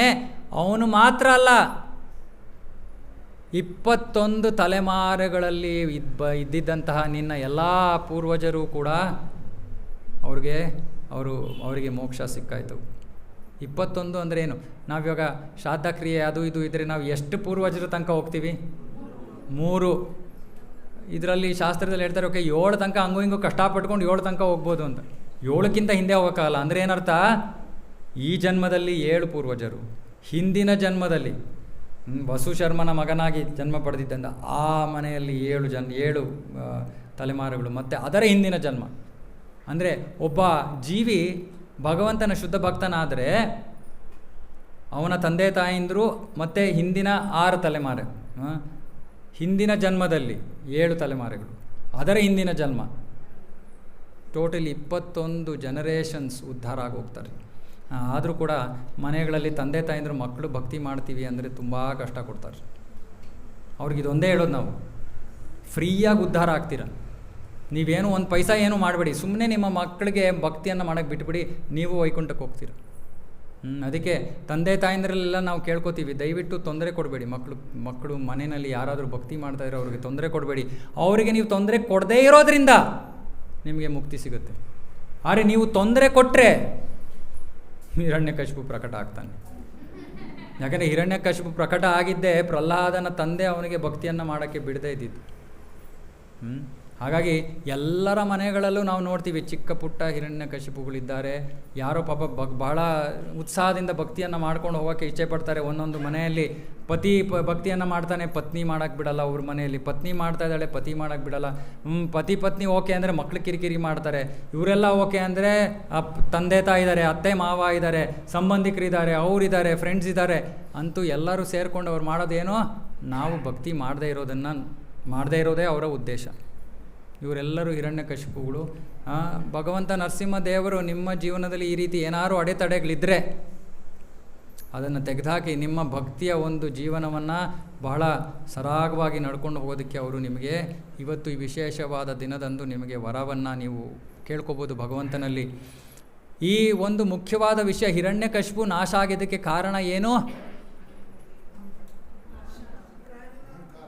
ತನ್ನ ಅಹಂಕಾರ, ಮೂಲ ಅವನ ಅಹಂಕಾರ. ಈ ಅಹಂಕಾರ ಯಾಕೆ ಬಂತು ಅವನಿಗೆ? ಭೌತಿಕ ಆಸೆಗಳು, ಇದನ್ನು ಪಡ್ಕೋಬೇಕು, ಅದನ್ನು ಪಡಬೇಕು, ಎಲ್ಲರ ಮೇಲೆ ನಾನು ಆಧಿಪತ್ಯವನ್ನು ಸಾಧಿಸಬೇಕು. ಈ ಎಲ್ಲ ಭೌತಿಕ ಇಚ್ಛೆಗಳು ಮನುಷ್ಯನನ್ನು ಹಿರಣ್ಯಕಶಿಪುವಾಗಿ ಮಾಡಿಬಿಡುತ್ತೆ. 2 ಮಂತ್ರಗಳನ್ನು ಹೇಳ್ಕೊಡ್ತೀನಿ. ಇದನ್ನು ಪ್ರತಿನಿತ್ಯ ನಿಮಗೆ ಇಚ್ಛೆ ಇದ್ದರೆ ನೀವು ಇದನ್ನು ಉಚ್ಚಾರ ಮಾಡಿ. ಮಂತ್ರದ ಅರ್ಥ ಮೊದಲೇ ಹೇಳ್ಬಿಡ್ತೀನಿ, ಆಮೇಲೆ ಮಂತ್ರ ಹೇಳಿದೆ ಏನೋ ನಮಗೆ ಮಂತ್ರ ಕೊಟ್ಬಿಟ್ರು ಇವ್ರು, ಮಂತ್ರ ಅರ್ಥ ಇಲ್ಲದೆ ಅಂತ ಅನ್ಕೋಬೇಡಿ. ಮಂತ್ರ ಬಹಳ ಮುಖ್ಯವಾದದ್ದು. ಈ ಮಂತ್ರದಲ್ಲಿ ನಾವು ನರಸಿಂಹದೇವರಲ್ಲಿ ಪ್ರಾರ್ಥನೆ ಮಾಡ್ತಾ ಇದ್ದೀವಿ ಏನು ಅಂದರೆ, ನಮ್ಮ ಹೃದಯದಲ್ಲಿ ಇರುವಂತಹ ಭೌತಿಕ ಕಲ್ಮಶಗಳು ಎಲ್ಲವೂ ನಾಶವಾಗಿ ಭಗವಂತನ ಭಕ್ತಿ ನಮ್ಮ ಹೃದಯದಲ್ಲಿ ಜಾಗೃತವಾಗಲಿ ಅನ್ನೋ ಒಂದು ಪ್ರಾರ್ಥನೆ ಇದು.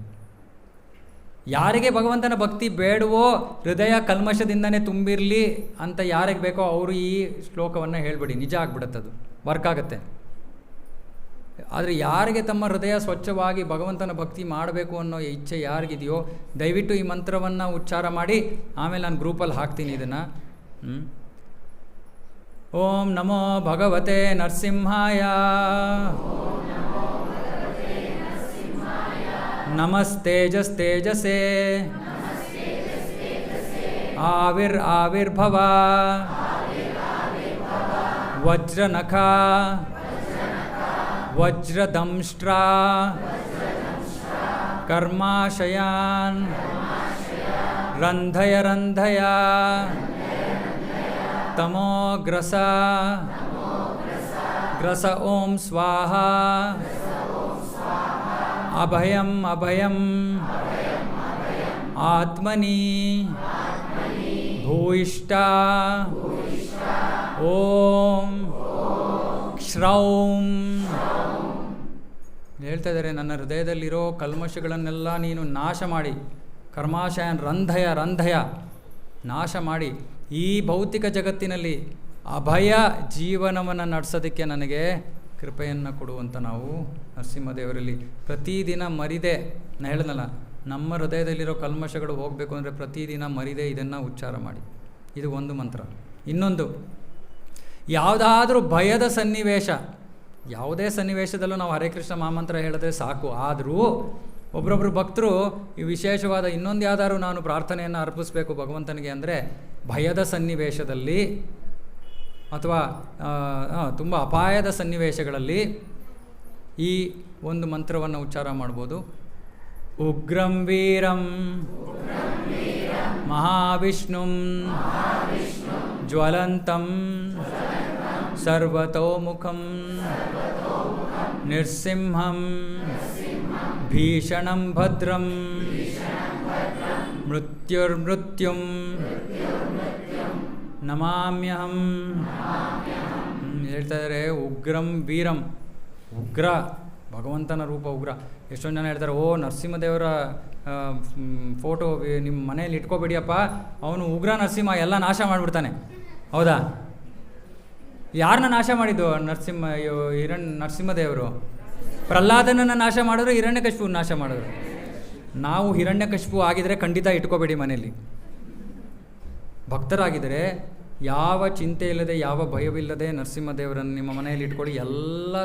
ಎಲ್ಲದರ ಸಂರಕ್ಷಣೆ. ಉಗ್ರಂ, ಉಗ್ರ ರೂಪ ಯಾರಿಗೆ? ಅಸುರರಿಗೆ ಉಗ್ರ ರೂಪ. ವೀರಂ, ಎಲ್ಲರಿಗಿಂತ ವೀರನಾದವನು ಭಗವಂತ. ಮಹಾವಿಷ್ಣು ಈ ರೂಪವನ್ನು ತೆಗೆದುಕೊಂಡಿರೋದು. ಜ್ವಲಂತಂ, ಪ್ರಜ್ವಲಿಸ್ತಾ ಇದ್ದಾನೆ. ಸ್ವರತೋಮುಖಂ, ಅವನ ಮುಖ ಎಲ್ಲ ದಿಕ್ಕುಗಳಲ್ಲಿ ಇದೆ. ಅಂದರೆ ಅವನು ಎಲ್ಲ ಕಡೆ ನೋಡ್ಬೋದು, ಏನೇನು ನಡೀತಾ ಇದೆ ಎಲ್ಲ ಅವನಿಗೆ ಗೊತ್ತಿರುವಂತಹದ್ದು. ಸರ್ವತೋಮುಖಂ. ನೃಸಿಂಹಂ, ಅವನ ಹೆಸರು ನೃಸಿಂಹ. ಭೀಷಣಂ ಭದ್ರಂ, ಭೀಷಣವಾಗಿದ್ದರೂ ಅವನು ನಮ್ಮ ಭದ್ರ, ಅಂದರೆ ನಮ್ಮ ಒಂದು ಹಿತ, ನಮ್ಮ ಶುಭವನ್ನು ಹಾರೈಸ್ತಾ ಇರೋವನು, ನಮಗೆ ಒಳ್ಳೆಯದಾಗಲಿ ಅನ್ನೋ ಒಂದು ಉದ್ದೇಶ ಇಟ್ಕೊಂಡಿರೋವಂಥವನು. ಮೃತ್ಯುಂ ನಮಾಮ್ಯಹಂ, ಮೃತ್ಯುವೇ ಅವನಿಂದ ಹೆದರಿ ಓಡುವಂತಹ ಆ ಭಗವಂತನನ್ನು ನಾನು ನಮಿಸುತ್ತೇನೆ. ಸೊ 2 ಮಂತ್ರಗಳನ್ನು ನೀವು ಪ್ರತಿದಿನ ಉಚ್ಚಾರ ಮಾಡ್ಬೋದು. ಹರೇ ಕೃಷ್ಣ ಮಹಾಮಂತ್ರದಲ್ಲಿ ಎಲ್ಲವೂ ಇದೆ. ಈ ಎಲ್ಲ ಮಂತ್ರವೂ ಹರೇ ಕೃಷ್ಣ ಮಹಾಮಂತ್ರದಲ್ಲಿದೆ. ಆದರೂ ನಿಮಗೆ ಇಚ್ಛೆ ಇದ್ದರೆ ನೀವು ಇದನ್ನು ಜಪ ಮಾಡ್ಬೋದು. ಓಕೆ. ನರಸಿಂಹದೇವ ಭಗವಾನ್ ಕಿ ಜೈ. ಭಕ್ತ ಶಿರೋಮಣಿ ಪ್ರಹ್ಲಾದ್ ಮಹಾರಾಜ್ ಕಿ ಜೈ. ಜಗದ್ಗುರು ಶಿಲ ಪ್ರಭುಪಾದ್ ಕಿ. ಸೊ ಇವಾಗ ನಾವು ನರಸಿಂಹ ಆರತಿಯನ್ನು ಮಾಡ್ತೀವಿ. ಇವಾಗ ಸಾಮಾನ್ಯ ಆರತಿ, ಬಟ್ ನಮಸ್ತೆ ನರಸಿಂಹಾಯ ಹಾಡ್ತೀವಿ ಮೊದಲು, ಆಮೇಲೆ ಹರೇ ಕೃಷ್ಣ ಮಹಾಮಂತ್ರ. ಈ ಒಂದು ಪ್ರಾರ್ಥನೆಯು ಕೂಡ ಬಹಳ ಸುಂದರವಾದ ಪ್ರಾರ್ಥನೆ. ಇದರಲ್ಲಿ ಹೇಳ್ತೀವಿ, ಇತೋ ನರಸಿಂಹ ಪರತೋ ನರಸಿಂಹ, ಎತ್ತೋ ಯಾಮೆ ತಥೋ ನರಸಿಂಹ. ನಾವು ಎಲ್ಲ ನೋಡಿದ್ರೂ ನರಸಿಂಹ ಇದ್ದಾನೆ. ಬಾಯರ್ ನರಸಿಂಹ, ಹೃದಯ ನರಸಿಂಹ, ಹೃದಯದಲ್ಲೂ ನರಸಿಂಹ ಇದ್ದಾನೆ, ಹೊರಗಡೆನೂ ನರಸಿಂಹ ಇದ್ದಾನೆ. ನರಸಿಂಹ ಮಾದಂ ಶರಣಂ ಪ್ರಪತ್ತಿ, ಅವನ ಆಶ್ರಯವನ್ನು ನಾನು ತಗೋತಾ ಇದ್ದೀನಿ ಅನ್ನೋ ಒಂದು ಸುಂದರವಾದ ನರಸಿಂಹ ಭಜನೆ. ಹಾಗಾಗಿ ಇದನ್ನು ಇವಾಗ ಭಕ್ತರು ಹಾಡ್ತಾರೆ. ನೀವೆಲ್ಲರೂ ಹಾಡಿ, ಮತ್ತು ಭಕ್ತರು ಎಲ್ಲ ಪ್ರೀತಿಯಿಂದ ಭಗವಂತನಿಗೆ ಇವತ್ತು ನೈವೇದ್ಯವನ್ನು ಅರ್ಪಣೆ ಮಾಡಿದ್ದಾರೆ. ಭಗವಂತ ಸ್ವೀಕರಿಸಿರ್ತಾನೆ ಅಂತ ನಾವು ನಂಬ್ಕೋತೀವಿ. ಇವಾಗ ಆರತಿಯನ್ನು ಮುಗಿಸಿ ಪ್ರಸಾದವನ್ನು ಸ್ವೀಕಾರ ಮಾಡಿ. ಹರೇ ಕೃಷ್ಣ.